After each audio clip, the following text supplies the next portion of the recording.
कृष्ण हरि जय राम कृष्ण हरि जय राम कृष्ण हरि जय राम कृष्ण हरि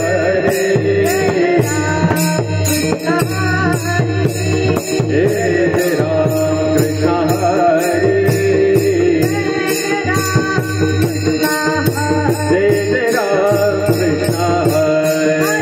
कृष्ण हरि जय राम कृष्ण हरि जय राम कृष्ण हरि हरे जय राम कृष्ण हरि जय राम कृष्ण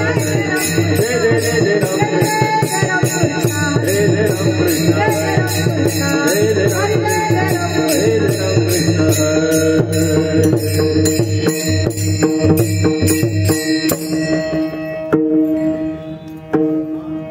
रूपा पाहता लोचनी रूपा पाहता लोचनी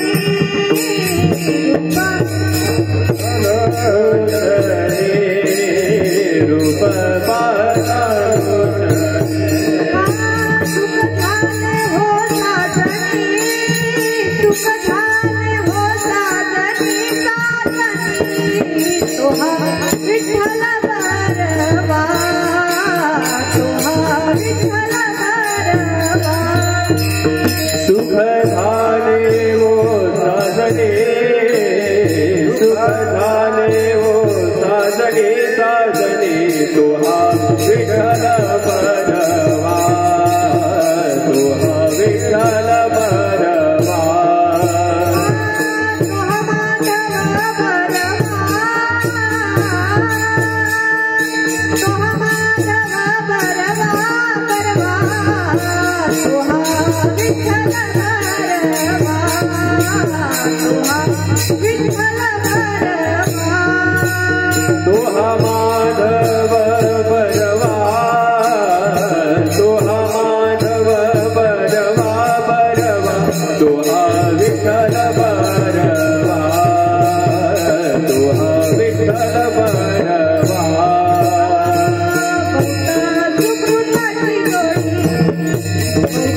सुकृताची जोडी बहुत सुकृताचे जोडी बहुत सुकृताचे जोडी म्हणून विठ्ठली आवडी म्हणून विठ्ठली आवडी आवडी तोहा विठ्ठल बरवा तोहा विठ्ठल बरवा म्हणून विठ्ठले आवडे म्हणून विठ्ठले आवडे आवडे तोहा विठ्ठल बरवा तोहा विठ्ठल बरवा तोहा माधव बरवा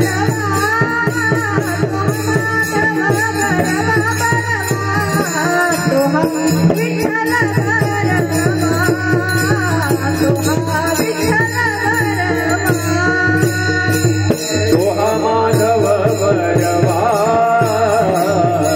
तोहा माधव बरवा बरवा तोहा विठ्ठल बरवा तोहा विठ्ठल बरवा सर्व सुखाचे आकर बापर कुमादेवी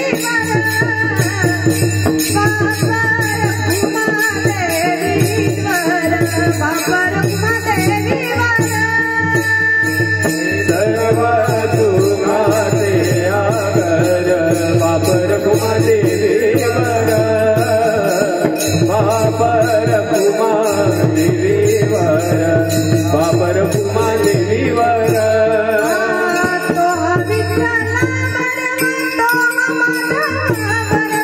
तोहा विठ्ठल बरवा तोहा माधव बरवा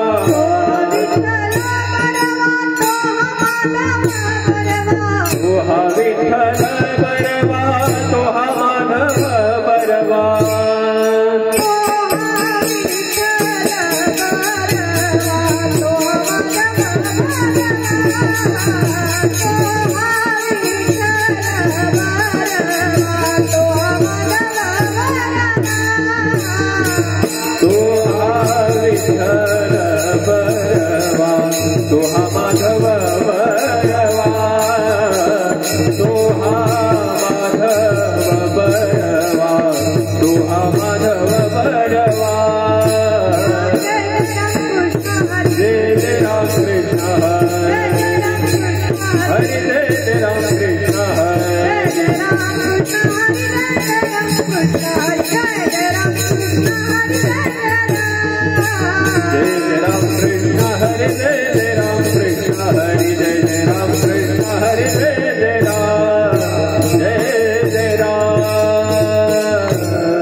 संतांचे उपकार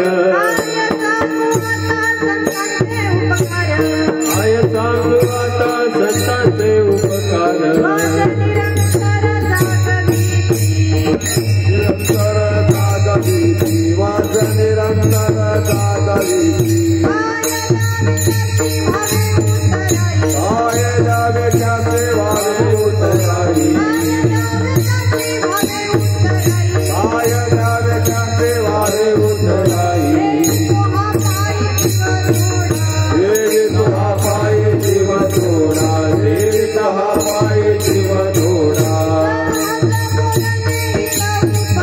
सहज बोलणे हित उपदेश सहज बोलणे हित उपदेश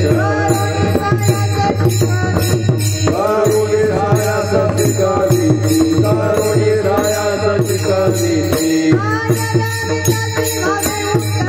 आय जावे त्याचे भावे उतराई आय जावे त्याचे भावे उतराई देवी तहा पायी जीव थोडा देवी तहा पायी जीव थोडा गोमाने वसा धेनुये चित्ती गोमाने वसा धेनुये चित्ती ऐसे माता येणे सांभाळीत ऐसे माता येणे सांभाळीत आय जावे त्याचे भावे उतराई आय जावे त्याचे भावे उतराई देवी तुहा पायी जीव थोडा देवी तुहा पायी जीव थोडा कुमार कुमारी कुमार कुमारी कुमार कुमारी कुमार कुमारी कुमार कुमारी कुमार कुमारी कुमार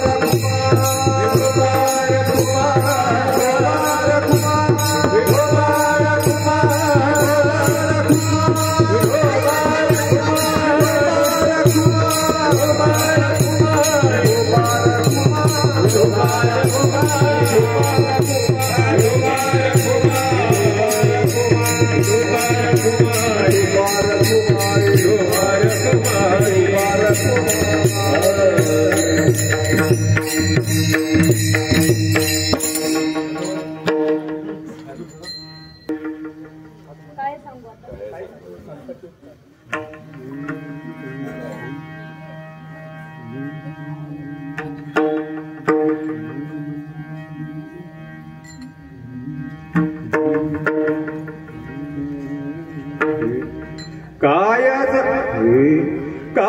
सांगू आता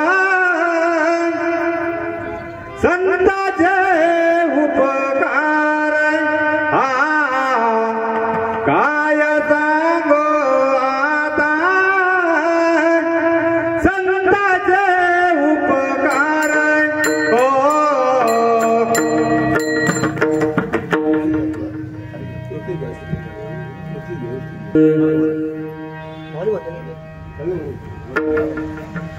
काय सांगू आता संतांचे उपकार काय सांगू आता संतांचे उपकार काय सांगू आता संतांचे उपकार काय सांगू आता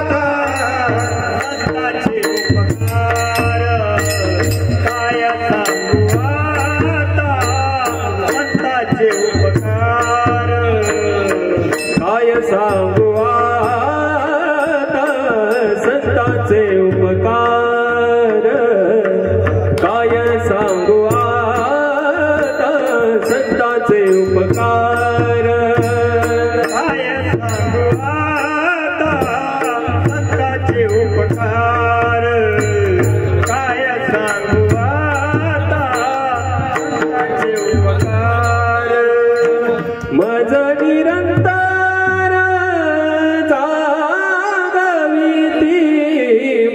निरंतर जागावीती काय द्यावे त्यासी भावे उतराई काय द्यावे त्यासी भावे उतराई मज निरंतर जागवीती मज निरंतर जागवीती काय द्यावे त्यासी भावे उतराई काय द्यावे त्यासी भावे उतराई काय सांगू आता संतांचे उपकार काय सांगू आता संतांचे उपकार काय सांगू आता संतांचे उपकार काय सांगू आता संतांचे उपकार मज निरंतर जागवीती मज निरंतर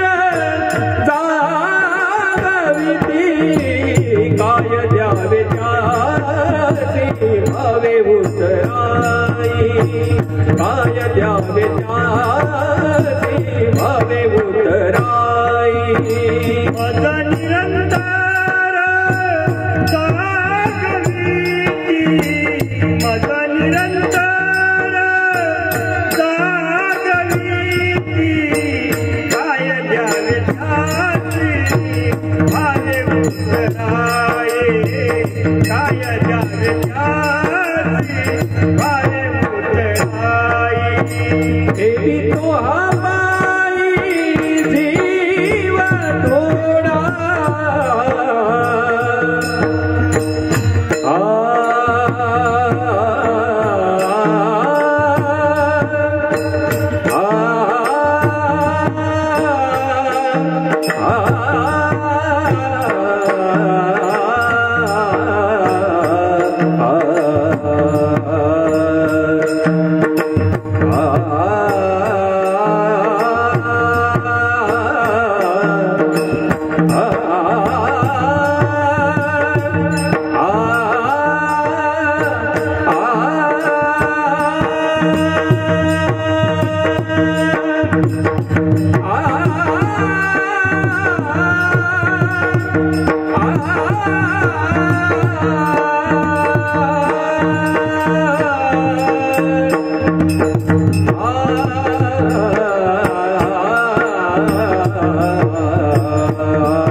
सारे सागा रे रे सा रे सागा मा पा प म प ग म प द द द प ग म प ग म प नि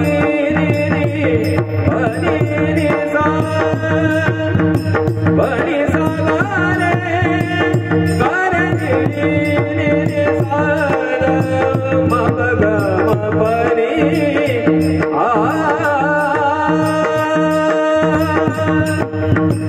देवी तो हा पाई जीव थोडा देवी तो हा पाई जीव थोडा काय द्यावे त्यासी भावे उतराई काय द्यावे त्यासी भावे उतराई देवी तो हा पाई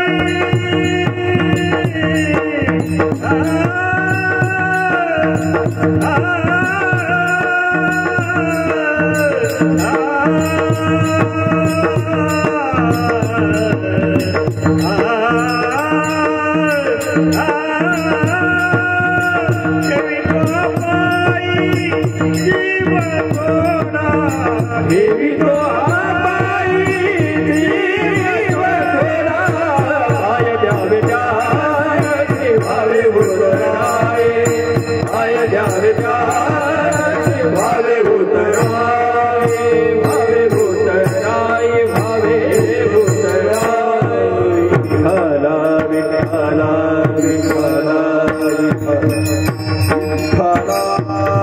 विठ्ठला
काय सांगू आता संतांचे उपकार बाबा याला क्लिअर करायचं.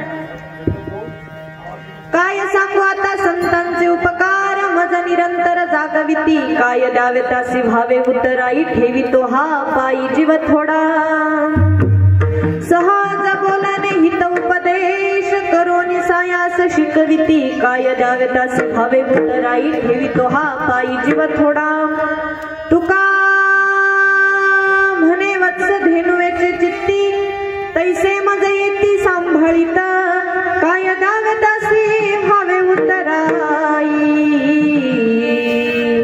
ठेवी तो हा पायी जीव थोडा विठ्ठल विठ्ठल विठ्ठल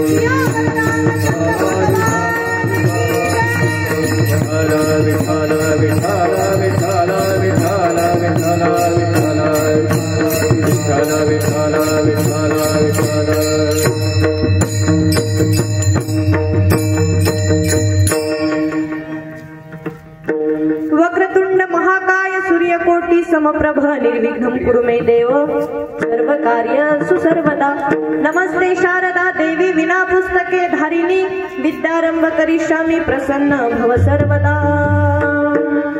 जेथे मस्तक माझे झुकावे तिथे श्री गुरु चरण तुमचे असावे.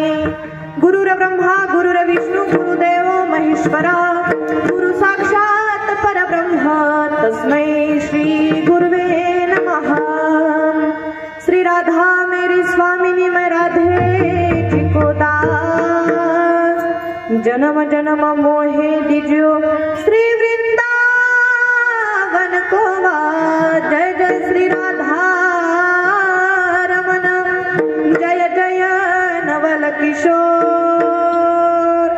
जय गोपी जित चोर प्रभु जय जय माखन चोर. महायोग पीठे तटे भीमरथ वरम पुंडरीकाय दातु मुनेन्द्रे समागत तिष्ठवन्तमानन्द कंदम परब्रह्मलिंगम भजे पांडुरंग. पांडुरंगा करो प्रथम नाम ओ पांडुरंगा करो प्रथम नाम हो पांडुरंगा करो प्रथम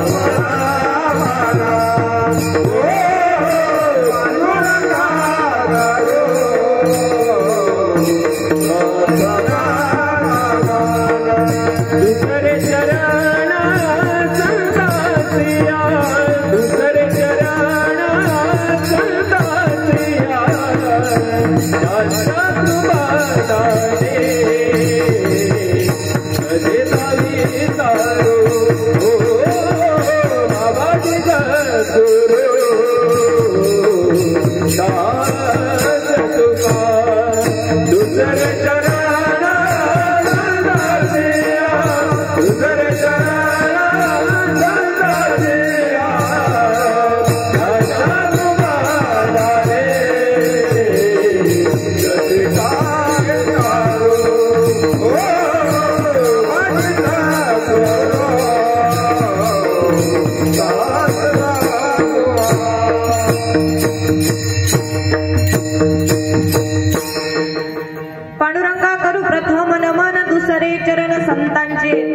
पादाने कथेचा विस्तारू बाबाजी सद्गुरु दास तुका मस्तक हे पायावरी या वारकरी संतांच्या ब्रह्मानंदं परमसुखदं केवलं ज्ञानमूर्तिं द्वन्द्वातीतं गगनसदृशं तत्त्वमस्यादिलक्ष्यम् एकं नित्यं विमलमचलं सर्वाधिसाक्षिभूतं भावातीतं त्रिगुणरहितं सद्गुरुं तं नमामि विठ्ठल विठ्ठल विठ्ठल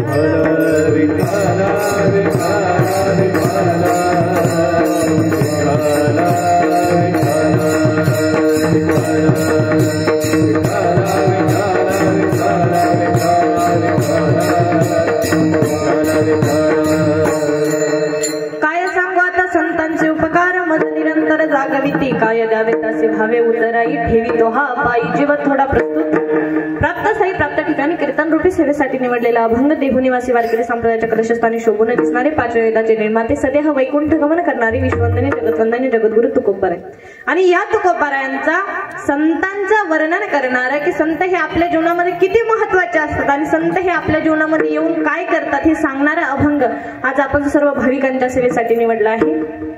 अभंगावर चिंतन मांडण्या अगोदर अल्पसा परिहार द्यायचा तो म्हणजे असा की चालत असलेला हा यावर्षी जो अखंड हरिनाम सप्ताहाचं जे आयोजन झालंय आणि हे 14वं वर्ष आहे।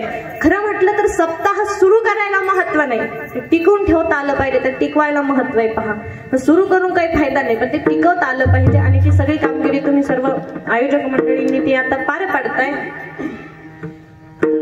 आजच्या या कीर्तन रूपी सेवेसाठी साथ करणारे अतिशय गोड असे गायक वादक असतील, पेटीवादक बाबा असतील, त्याच प्रकारे आजच्या या रामनगरचे द्वारकानगरचे जे गणपती संस्थांचे जे आयोजक नियोजक असतील त्यांच्या सगळ्यांच्या चरणी एकदा माथा टेकवते, सगळ्यांना एकदा मनापासून धन्यवाद देते आणि पुढील कीर्तन रूपी सेवेला आपण आरंभ करूया। विठ्ठल विठ्ठल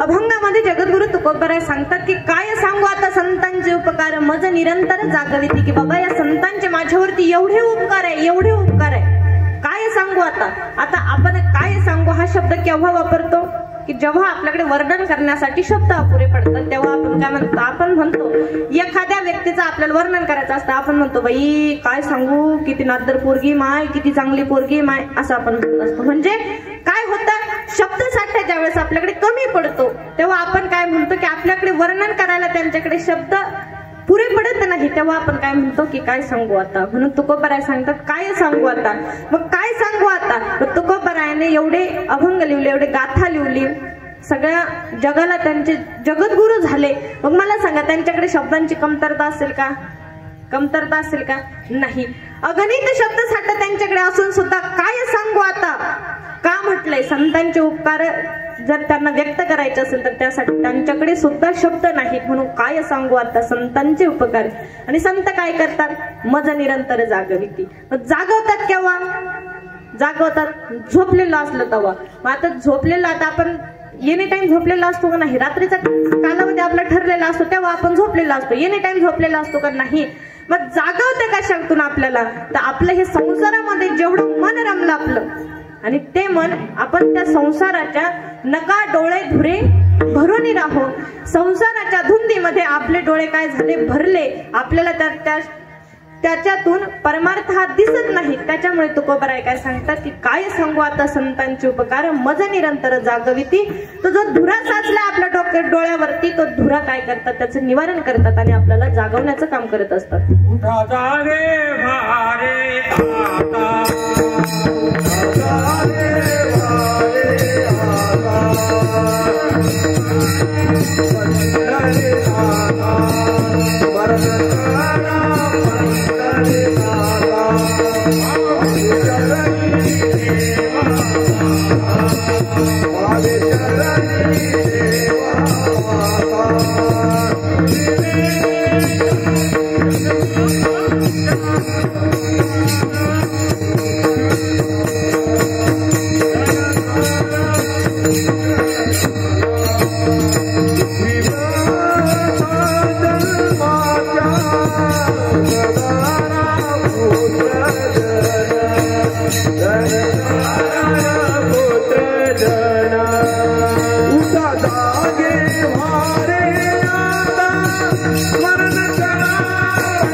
स्मरण करा पंढरीनाथा.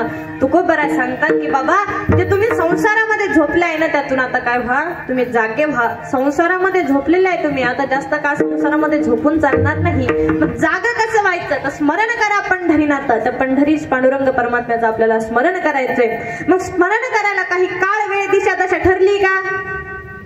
तुमच्याकडे कोणी लिस्ट दिली का की देवाचं नाव एवढ्याच वेळेत घ्यायचं, सकाळीच घ्यायचं, दुपारीच घ्यायचं, संध्याकाळीच घ्यायचं, रात्रीच घ्यायचं, झोपतच घ्यायचं?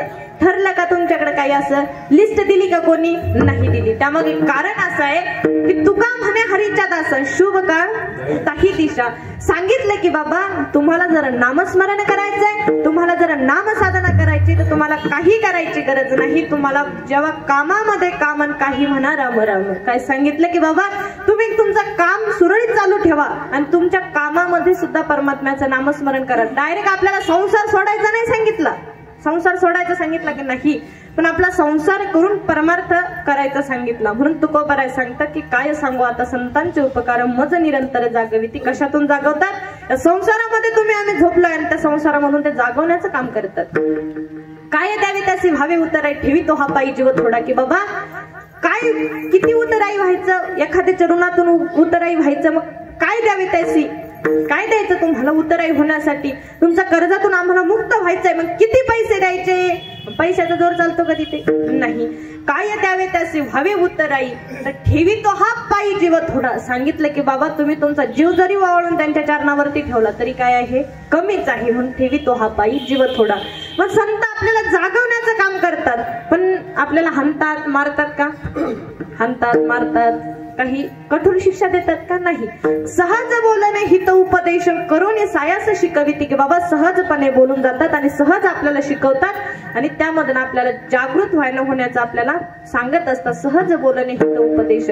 आणि काय शेवटी तुकोबारायाने सांगितलं की तुका म्हणे वत्स धेनुची चित्ती. ज्याप्रमाणे गाय आपल्या वासराला सांभाळत येत असते, आई आपल्या लेकराला सांभाळत येत असते, त्याच प्रकारे संत हे आम्हाला सांभाळत येत असतात. विठाला विठाला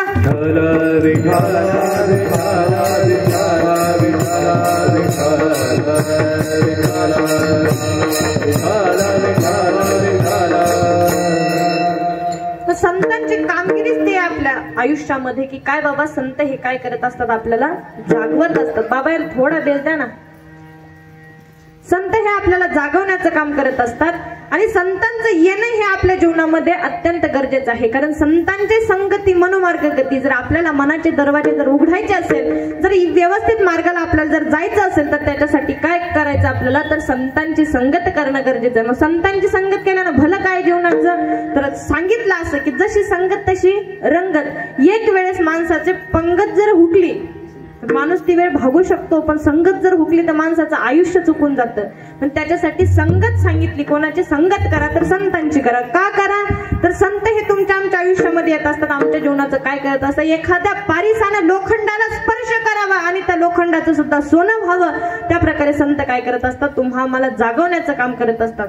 मग काय सांगू आता संतांचे उपकार. किती उपकार आहे बाबा यांच्या आमच्यावरती, किती उपकार आहे.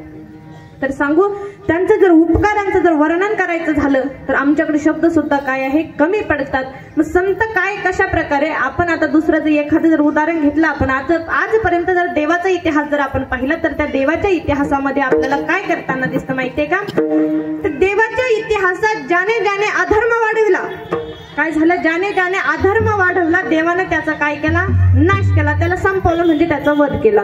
पण कोणत्या आपल्याला संतांचं चरित्र कोणाचं पाहायला भेटतं का आपल्याला, की संतांना त्याच्यापासून त्रास झाला आणि संतांनी त्याचा वध केला? सापडतं का असं? नाही सापडत. त्याचं कारण असं आहे, काय कारण आहे, त्याचं कारण असं आहे की देवाकडे जो अधर्माने आला, देवाला जो अधर्म वाटला, देवाने त्याचा वध केला, पण संतांनी काय केलं? सहज बोलणे, हित उपदेश. ज्या विसोबा खिचराने माझ्या माऊली ज्ञानोबरायांना त्रास दिला, माझ्या मुक्ताई साहेबांना त्रास दिला, ज्या तुकोबरायांना कितीतरी लोकांनी त्रास दिला, तरी शेवटी सुद्धा त्या तुकोबरायांनी आणि त्या माऊली ज्ञानोबरायांनी काय केलं? तर त्या संतांची सगळ्यांची माफी मागितली. कशासाठी? काय केलं? सहज बोलणे, कितीही त्रास देऊन त्यांचा वध नाही केला, त्यांना त्रास नाही दिला, उलट त्यांचा त्रास सहन करून घेतला. आणि जेवढे काही कष्ट त्यांच्यावरती झाले, जेवढे काही कष्ट त्यांच्यावरती पडले, त्या कष्टातून त्यांनी काय केलं? तर सहज बोलून, सहज त्यांना उदाहरण देऊन, सहज समजावून त्यांना काय आपल्या शरणागतीमध्ये बोलावलं. आणि नंतर त्यांचा जो जड मूड जन्माला आले होते, त्या जडमुडाचा काय केला? उद्धार केला. आज एका भिंतीने माझ्या ज्ञानोबरायांची संगत केली. आज त्या भिंतीचं मंदिर आहे. एका जडातल्या जड जीवात रेड्यानं संगत करावी माऊली ज्ञानोबरायांची. आज त्या रेड्याचं मंदिर हो, त्या रेड्याची समाधी मागावी. मला सांगा, एवढ्या जड जीवाचा जर उद्धार होत असेल, काय दगडासारखा म्हशीच्या ह्याल्यासारखं कोणी जड सांगितलं नाही. म्हशीचा रेडा माहितीये, तो कधी रस्त्यामध्ये उभा असला, काय रस्त्यामध्ये जर तू उभा असला, रस्त्यामध्ये उभा असल्याच्या नंतर मोठं ट्रक जरी आलं, त्याला किती जरी हॉर्न दिले तर तो बाजूला होत नाही. मग अशा एका रेड्याने, अशा एका दगडाने माझ्या माऊली ज्ञानोबरायांची संगत करावी आणि आज त्यांचं मंदिर व्हावं. हा संतांचा काय आहे? संगतीचा महिमा आहे, संगतीचे हे परिणाम आहे. म्हणून ते सांगितलं की उद्धाराया जन जन जीवा, उद्धाराया जन जन जीवा, उद्धाराया जन जन जीवा, उद्धाराया जन जन जीवा. अवतार तुम्हा धनया कारण, अवतार तुम्हा धनया कारण, अवतार तुम्हा धनया कारण, अवतार तुम्हा धनया कारण. उद्धाराया जन जन जीवा, उद्धाराया जन जन जीवा, उद्धाराया जन जन जीवा,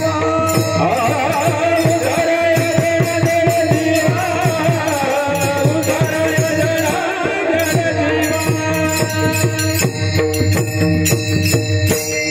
अवतार तुम्हा धराया कारण, उद्धाराया जन जड जीवा. की काय बाबा, तुमचा अवतार कशासाठी होतो? तर अवतार यासाठीच होतो की तुम्हाला काय, जे जड मूळ जन्माला आले, त्या जड मुळाचा उद्धार करायचा. दादा, याचा आवाज अजूनही क्लिअर झाला नाही. पा एकदा याचा क्लिअर करा, मग नंतर सिस्टमला हात लावा. विठ्ठला विठ्ठल विठ्ठल विठ्ठल विठ्ठल विठ्ठल विठ्ठल विठ्ठल.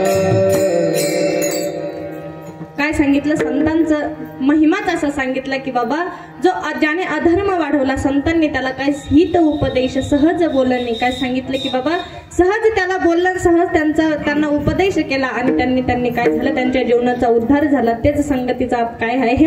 परिणाम आहे. जर माणसाला संगत जर चुकली, मी आधीच सांगितलं, माणसाची जर संगत चुकली तर आयुष्याची रंगत चुकत असते. पहा, म्हणून त्यासाठी संतांच्या संगतीत यायचं सांगितलं. मग संतांच्या संगतीत आल्यानंतर काय होणार आहे? तर तुमचं काय होणार आहे? उद्धार होणार आहे. मग आमचा उद्धार कशात आहे बाबा? देहाचं सार्थक कशात आहे? वाचे नाम विठ्ठलाचे, तेने सार्थक देहाचे. जर या देहाचं सार्थक करायचं असेल, संतांनी सांगितलं नाही तुम्हाला की तुम्ही तप करा, साधना करा, जप करा, विशिष्ट तुम्हाला काही सांगितलं नाही, विशिष्ट शब्द तुम्हाला ठरवून दिले नाही. संतांनी एकच सांगितलं की काय? नामसंकीर्तन साधन पै सोपे, जळतील पापे जन्मांतरीचे. संतांनी सांगितलं बाबा, नाम घ्या. काय करा? नाम घ्या. मग नाम घेण्यासाठी तुम्हाला काही पैसे लागते का? लागते का? नाही. नाम घेतलं, असं कधी झालं का की तुम्ही नाम घेतलं तुम्हाला त्याच्यावर टॅक्स लागला? झालं का? तुम्ही जेवण केले नाही का? बरोबर झाले नाही का? झाले ना. मी काही तुम्हाला वेगळी दिसू राहिले का? 4 हात 4 पाय, माणूसच आहे मी, काही वेगळी आहे का? मग तुम्हाला नेमकं बोलायला झालं काय? पटपट बोलत चाला. कितीक तरी आपण एवढं, म्हणजे मी बगर माईकची जरी बोलली तरी शेवटच्या टोकाला आवाज जातो आपला. म्हणून एक सांगेल की कीर्तनामध्ये बोलत चला, कारण जेवढं वक्त्याचं कर्तव्य आहे तेवढं श्रोत्याचं सुद्धा कर्तव्य आहे. म्हणून सांगते, बोलत चला. काय झालं? एका संतांचं आपल्याला सानिध्य प्राप्त झालं. आणि संतांचं जर आपल्याला सानिध्य प्राप्त झालं तर मग संतांनी सांगितलं काय बाबा? काहीच नाही सांगितलं, फक्त नाम घ्या सांगितलं. आणि या नामामध्ये एवढी सामर्थ्य आहे, नामामध्ये एवढं सामर्थ्य आहे की जळतील पापे जन्मांतरीचे. या एका जन्माचे सांगितले का? एका जन्माचे सांगितले का? नाही. तर अनेक जन्माचे तुमचे जे पापांचा संचय असू द्या आणि त्या पापांच्या संचयावरती फक्त एका नामरूपी ठिणगी, विस्तवाची ठिणगी पडू द्या, त्यावरती नामरूपी ठिणगी पडू द्या. संत चरणी भाव धरा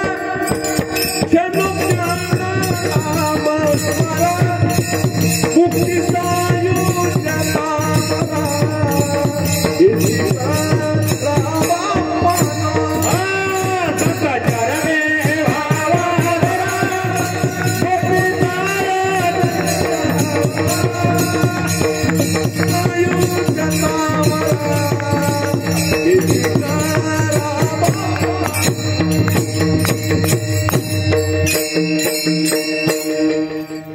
काय सांगितलं की संतांच्या संगतीमध्ये तुम्हाला कोणती मुक्ती? मुक्ती सायुज्यता वरा, सायुज्यता नावाची मुक्ती तुम्हाला प्राप्त होते. म्हणून सांगितलं की संतांचं काय करा, संतांची संगती करा. मग संतांची मी तेच सांगितलं की काय, नामसंकीर्तन साधन पायी सोपे जळतील पापे जन्मांतरीची, की नामाचं सामर्थ्य एवढं आहे की तुमचे जन्मोजन्मीचे पाप कितीही साठू द्या, त्या पापांचं काय होतं, छलन होत असतं. ते पाप काय होतात, जळून भस्म होत असतात. म्हणून एकच सांगेन, कोणत्याच गोष्टीमध्ये एवढं सामर्थ्य नाही. आज या कलियुगामध्ये, या विज्ञानाच्या युगामध्ये कितीतरी शोध लागतील, काय कितीतरी शोध लागतील, पण पापांचा नाश करायचा, पाप धुण्याचा शोध कधी लागणार नाही. तुम्ही म्हणसाल की आम्ही गंगेत जर गेलो, गंगेत जर एकदा स्नान केलं तर आमचे पाप धुतले जाईल. कसं शक्य आहे ते? पाप धुतले जाणार आहे का नाही? विचार ऐका. काय होतं पहा, तुम्ही पाप करता आणि पापांचं पाप केव्हा मिटतात पहा, जे चुकून पाप झाले जाणून बुजून. तुम्हाला माहितीये चोरी करणं पाप आहे, तरी शेजारच्या घरातल्या काड्या करणं चाललं, शेजारच्या घरात काही आणणं चाललं, मग ह्या पापाला सुटका आहे का? तुम्ही किती गंगेत जरी आंघोळ केली, नाही तर गंगेत जीव जरी सोडला तरी त्याचा काही अर्थ आहे का? नाही. त्यासाठी तुम्हाला काय करावं लागेल तर, एखाद्या वेळेस तुमच्या हातून कर्म झाले असतील, वाईट कर्म झाले असतील आणि त्याचं छालन होण्यासाठी तुम्हाला उपाय काय होतं पहा, तुमच्या मस्तकावरती पाप बसलेले असतात. काय बसलेले असतात? पाप बसलेले असतात. तुम्ही ते पापांचं छलन करण्यासाठी, पाप धुण्यासाठी कुठे जाता? गंगेमध्ये जाता. गंगेमध्ये त्या ठिकाणी स्नान केल्याच्या नंतर तुमचे पाप गंगेमध्ये धुतल्या जातात. तुम्ही घरी वापस आला आता, पण ते पाप तुमच्या मागे कसे येतात पहा, ते पाप त्या ठिकाणी धुतल्या जातात. पाप धुतल्याच्या नंतर त्या पाण्यासोबत ते पाप चालल्या जातात. ते पाणी समुद्राला मिळतं. समुद्रातून ते पाणी काय होतं, त्याचं बाष्पीभवन झाल्याच्या नंतर ते पाणी कुठे जातं? आभाळात जातं. आभाळातून झाल्याच्या नंतर आता पाप कशासोबत आहे? पाण्यासोबत आहे. समजतं ना तुम्हाला? पाप कशासोबत आहे? पाण्यासोबत आहे. शॉर्टकट उदाहरण घेऊ. आभाळामध्ये ते पाणी गेलं, पाण्यासोबत पाप गेलं. काही दिवसाच्या नंतर पाणी पडला, पाप कुठं आलं? जमिनीवर आलं. कुठं आलं? जमिनीवर आलं. जमिनीवर आलं ते तुमच्या विहिरीत गेलं. विहिरीत गेल्याच्या नंतर तुम्ही आता शेतामध्ये, काहींना इथे शेतीचा अनुभव आहे, काहींना नाहीये, कारण शहर असल्यामुळे इथे शेतीचा काही प्रश्न नाही, पण काहींना आहे. पण आता शेतामध्ये आपण ज्यावेळेस काय करत असतो पहा, पेरणी करत असतो शेतामध्ये. पेरणी केल्याच्या नंतर मला सांगा, तुम्ही जर त्या झाडाला पाणी घातलं नाही, तुमचा माल बरोबर होणार आहे का? होणार आहे का? नाही. पण त्यासाठी तुम्ही काय करता, त्या धान्याला, त्या झाडांना काय करत असतात? पाणी घालत असतात. पाणी घातल्याच्या नंतर ते पाणी कुठं गेलं? झाडामध्ये गेलं. मग आता गव्हाचं झाड असू दे, ज्वाराचं ते झाडं असू द्या, त्यामध्ये काय होतं पहा, पाणी त्यामध्ये चाललं जातं. तर दाण्यामध्ये आता दाना, बिना पाण्याचा दाना पकतो का? नाही.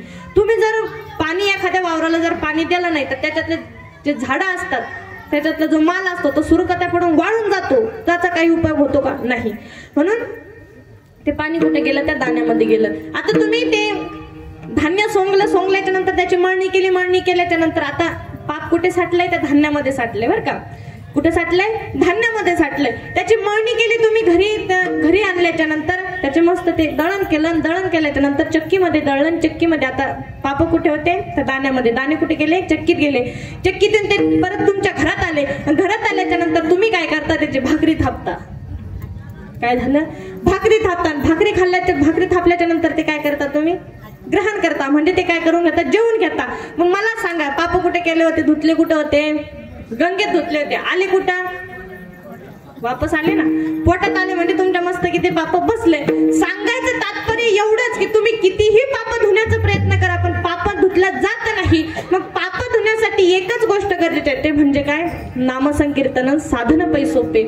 आणि मग ह्या नामानं फक्त ह्या जन्माचे पाप जातात नाही, नामाने काय होतात तर जडतील पापे जन्मांतरीची.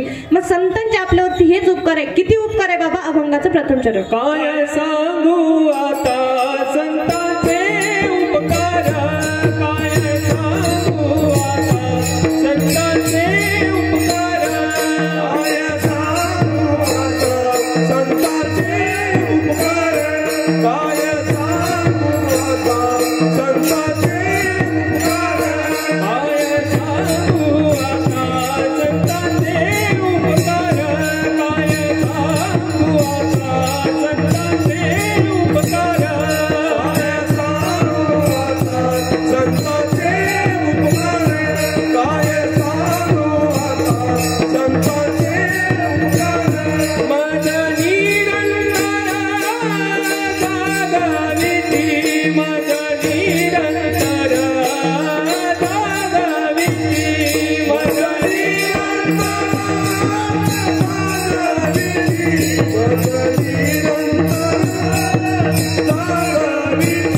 काय सांगू आता संतांचे उपकार, माझ्या निरंतर जागविती, माझ्या निरंतर जागविती, माझ्या निरंतर जागविती. काय सांगू आता संतांचे उपकार, माझ्या निरंतर जागविती, माझ्या निरंतर जागविती, माझ्या निरंतर जागविती.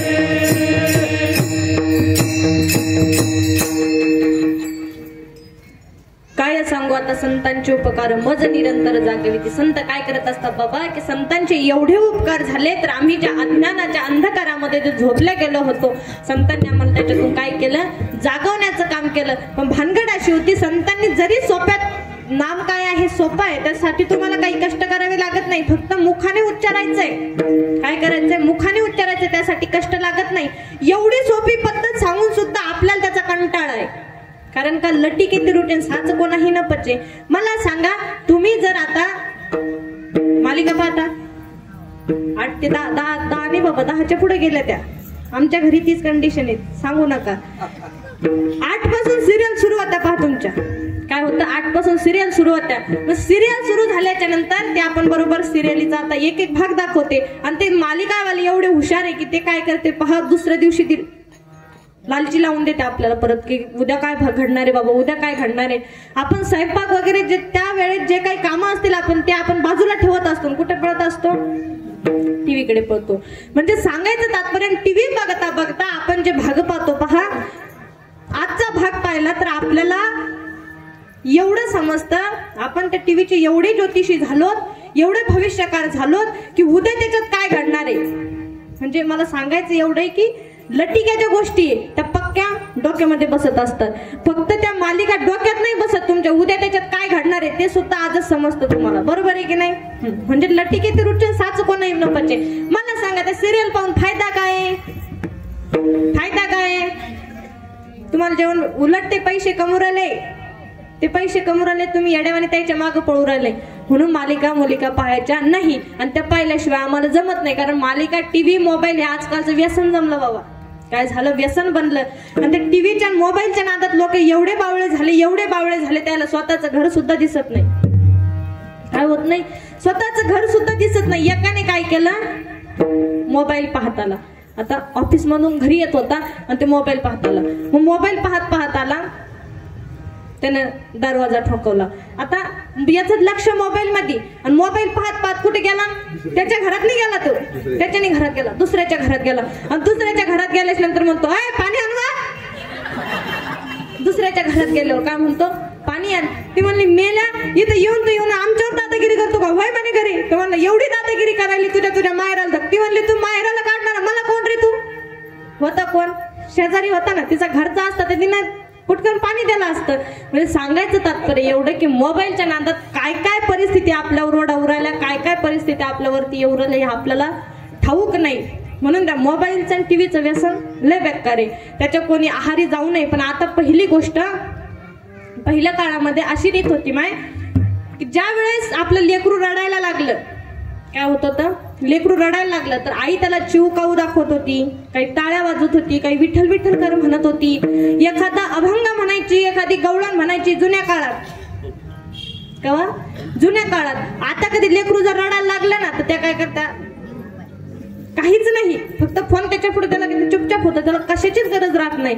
सांगायचं तात्पर्य एवढं की मोबाईल एवढं व्यसन जडलं आपल्याला की त्या मोबाईलला आपल्याला आपल्या संसाराचं सुद्धा ध्यान राहत नाही.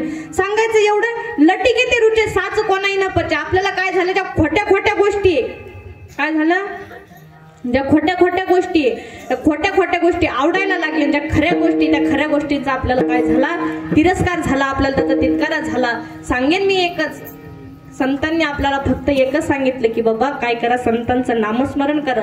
जटिका व्यवहार सर्व हा संसार वाया ये रे झार हरी, वाया ये रे झार हरी, वाया ये रे झार हरी. जटिका व्यवहार सर्व हा संसार वाया ये रे झार वाया ये रे झार हरी, वाया ये रे झार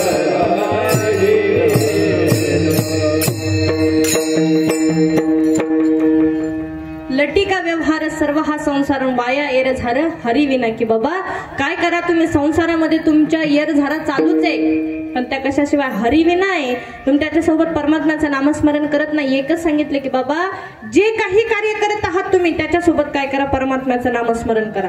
आणि परमात्म्याचं कारण का, तुझे पायी सुख सर्व आहे. या संसारामध्ये आपण सुखाचा विचार करत असतो, सुख पाहत असतो, सुख पाहत असतो, पण खरं पाहिलं की सुख आपल्याला कुठे मिळत नाही. या सुखाचा फक्त आपल्याला काय आहे, आभास आहे. पण आपल्याला सुख मिळतं का, सुख प्राप्त होतं का, नाही. कारण का पहा, माऊली ज्ञानोबरायांची एक ओवी, जैसे नक्षत्राची या आभासा, साठी धातू झाला तया हसा, माझी रत्नबुद्धीची आशा रिघोनिया. की बाबा एखादी नदी असावी, त्या नदीच्या काठावरती एक झाड असावा, त्या झाडावरती मोत्याचा हार लटकलेला असावा, त्या मोत्याच्या हाराचं प्रतिबिंब त्या पाण्यात दिसावं, कोणत्या नदीच्या पाण्यात दिसावं. आणि सगळ्यांची धडपड, जेवढे काही लोक आहेत त्यांची सगळ्यांची धडपड कशासाठी चालली, तर तो पाण्यातला हार घेण्यासाठी. मला सांगा किती प्रयत्न केल्याच्या नंतर तो हार प्राप्त होणार आहे, किती प्रयत्न केल्याच्या नंतर तो हार तुम्हाला मिळणार आहे, शक्य आहे का ते, नाही. त्याची फक्त तुम्हाला काय झाला, त्याचा भास होतोय की त्या पाण्यामध्ये हार आहे, पण खरा हार कुठे आहे, तर झाडावरती लटकलेला आहे, त्याचं फक्त प्रतिबिंब आहे. तसंच या संसारामध्ये काय झालं, या संसार फक्त दुःखाचा, दुःखरूपी आहे संसार आहे हा. या संसारामध्ये सुख कुठेच नाही, फक्त सुखाचा काय आहे, भास आहे. दुःख बांधवडी आहे हा संसार, सुखाचा विचार नाही कोठे. संसार दुःख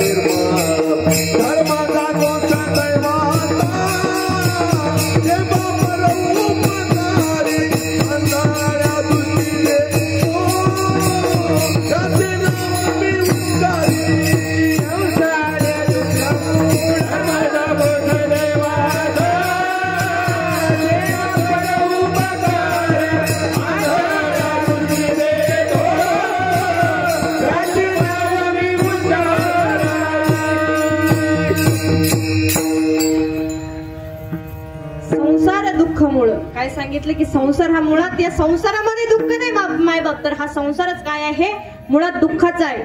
या डबल आवाज सोडा, काय म्हणू,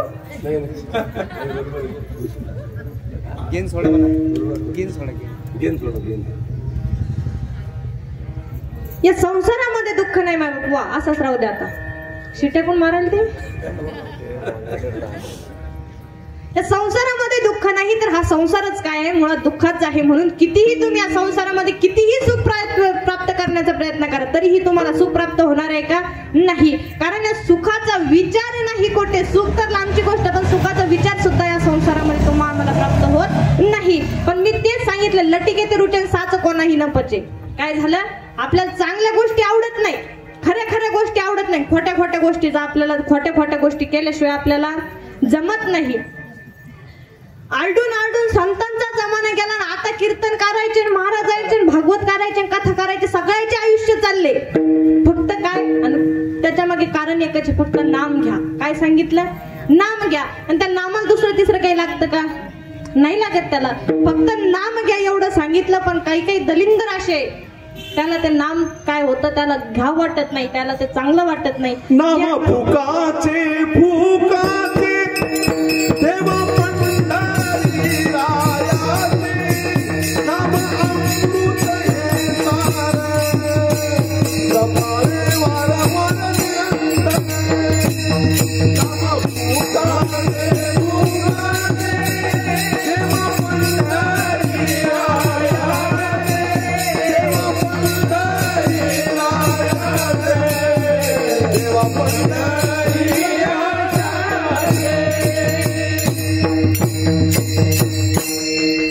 काय नाम फुकटच आहे, नाम फुकटच आहे. ते नाम घेण्यासाठी तुम्हाला काहीच करायची गरज नाही. फक्त तुम्हाला काय करायचं, मुखातून फक्त त्याचा उच्चार करायचा आहे. म्हणून एकच सांगेन बाबा की नाम घ्या. मला सांगायचं एवढं आहे की काय झालं, एका म्हातारीला तिनं आयुष्यभर कधी देवाचं नाव घेतलं नाही, कधीच देवाचं नाव घेतलं नाही. आणि मरण काळ जवळ आला त्या म्हातारीचा. मरण काळ जवळ आल्याच्या नंतर पण आता काहीतरी पोराने कीर्तन ऐकू ऐकू, कथा ऐकू ऐकू त्याच्या डोक्यात जरसं, पोराच्या डोक्यावरती जरसं चांगले परिणाम झाले होते. संतांचे विचार त्यांच्या मनामध्ये रुजले होते. म्हणून त्या पोरानं काय ठरवलं की म्हातारीचं आयुष्य गेलं, जमाना गेला, पण अजून देवाचं नाव घेतलं नाही. मग आपण एक काम करू आता की मरते मरते का होईना, पण म्हातारीला आपण काय करू, देवाचं नाव घ्यायचं सांगू. काय करायचं, देवाचं नाव घ्यायचं सांगू. मग त्यावेळेस त्या म्हातारीने काय केलं, त्या म्हातारीला बाज धरली होती. तिने काय केलं होतं, तिला काहीच म्हणजे शेवटच्या घटिका ती मोजत होती. बाजीवरती झोपली असताना पण त्यावेळेस त्या मुलं काय झाले, कीर्तन ऐकून आले. ते दोघांनी प्लॅन ठरवला. काय ठरवलं की घरामध्ये धान्यांची रास लागलेली होती. काय होतं, धान्यांची घरामध्ये रास लागलेली होती. आणि त्या राशीला त्याने काय ठरवलं, त्यांनी ठरवलं की बाबा आपण काय करू, आता एक चाकू घ्यायचा आणि त्याला काय करायचं, छिद्र पाडायचं. आता मला सांगा, माय मावल्या तुमचा जीव कशात आहे, सगळ्याचा जीव कशात आहे, पैशात आहे. पैशात आहे, धान्यात आहे. म्हणजे ज्या काही वस्तू आहे, ज्या काही लोभाच्या गोष्टी आहे, त्यांच्यात तुमचा सगळ्यांचा जीव आहे. मला सांगा, आता संक्रांत झाली नेमकी आता झाली ना, किती किती जणीने गंठने केले, सोन्याचे गंठने किती जणीने केले, भरपूर जणीने केले. त्या काय म्हणतात, संक्रांत आल्याच्या नंतर त्या नवऱ्याला म्हणते पाय आवाज करायचा नाही. आता तर लाडकी बहीण झाली, आता सांगते ते घ्या आवाज करायचा नाही. मुख्यमंत्र्याची लाडकी बहीण आहे, 1,500 रुपये महिना चालू आहे. वाढणार आहे आता काही दिवसांनी, पण आता 1,500 चालू आहे. सांगायचं एक, त्या म्हातारीने ठरवलं, ती म्हातारी झोपली. त्या दोघांनी ठरवलं की आज आपण काय करायचं, त्या पोत्याला छिद्र पाडायचं. आणि छिद्र पाडल्याच्या नंतर म्हातारी काय म्हणन की अरे त्यातनं धान्य बदा धान्य गळतंय, त्याला निदान शिवा तरी. आणि आता शिवा हे देवाचं नाव, कोणाचं, महादेवाचं नाव आहे. पण त्याला वाटलं ह्या निमित्तानं का होईना पण देवाचं नाव हिच्या मुखाला येईल. त्यांनी ठरवलं. आणि मग नंतर त्यांनी काय केलं पहा, बरोबर त्याला तो चाकू मारला. घरी आल्याच्या नंतर त्यांचा जसा प्लॅन ठरला होता, त्यांनी चाकू मारला. चाकू मारल्याच्या नंतर ते घरी येऊन बसले, कुठं बाजूला येऊन बसले. आणि त्या म्हातारीनं पाहिलं ते. मग ती म्हातारी काय म्हणली, अरे मेल्यावर तुम्हाला अक्कल आहे का, म्हणे कळतं का काही, त्यातनं बदा धान्य गळतंय म्हणे, निदान त्याला टाचा तरी घाला. म्हातारीनं टाचा म्हटलं पण शिवा म्हटलं नाही. म्हणून एवढ्याच. आणि मला सांगा, मग तुम्ही आता जर जिवंत असताना जर तुमचे कर्म एवढे बेकार आहे, मग मला सांगा तुमची कोणती क्रिया केल्याच्या नंतर, कोणतं श्राद्ध कर्म केल्याच्या नंतर तुम्हाला मोक्ष भेटणार आहे, कोणतं श्राद्ध कर्म. आता या कलियुगाची रीत आहे बाबा, या ठिकाणीच करायचं, इथेच भरायचं. लांब जायची गरज नाही माय बाबा.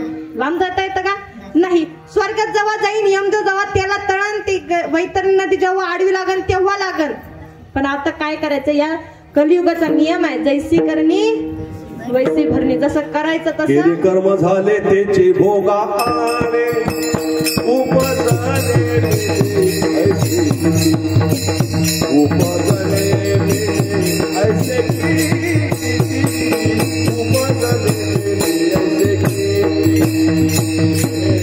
झाले भोगा आले, उपजले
केले कर्म झाले त्याची भोगा आले की काय बाबा, जसं तुम्ही पेराल तसं ते उगवणार आहे. मला सांगा आजपर्यंत ज्यांना ज्यांना अनुभव आहे मला सांगा, तुमच्याकडे एखादा तुम्ही गहू जर पेरला तर गव्हाला मक्का आली का?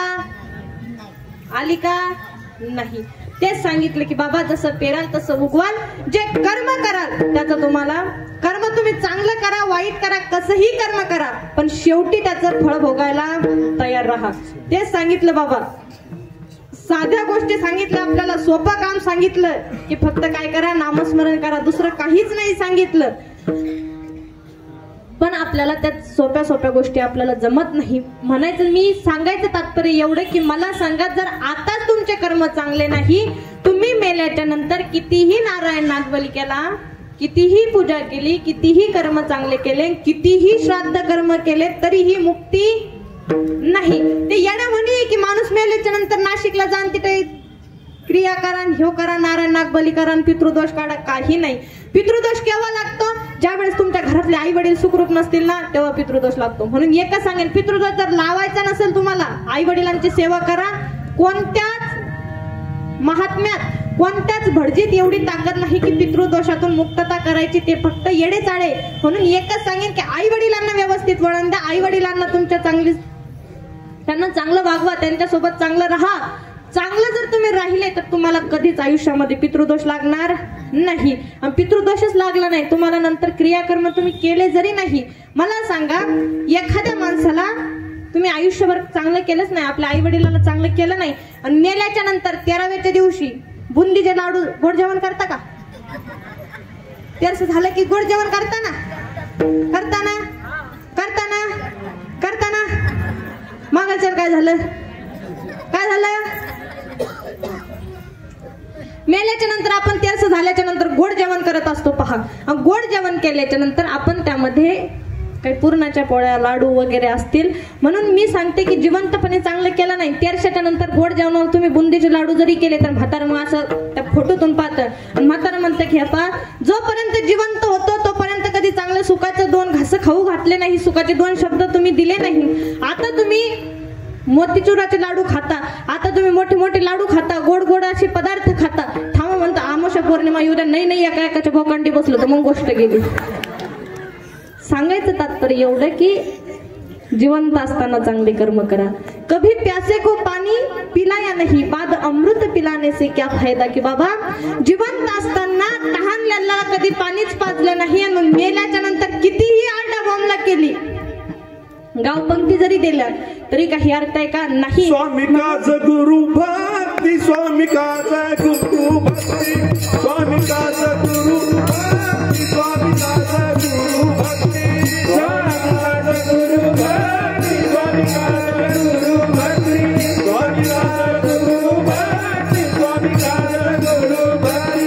हिंदुवचना सेवापती, हिंदुवचना सेवापती, हीच विष्णूची महापूजा, हीच विष्णूची महापूजा, हीच विष्णूची महापूजा, हीच विष्णूची महापूजा, हीच विष्णूची महापूजा,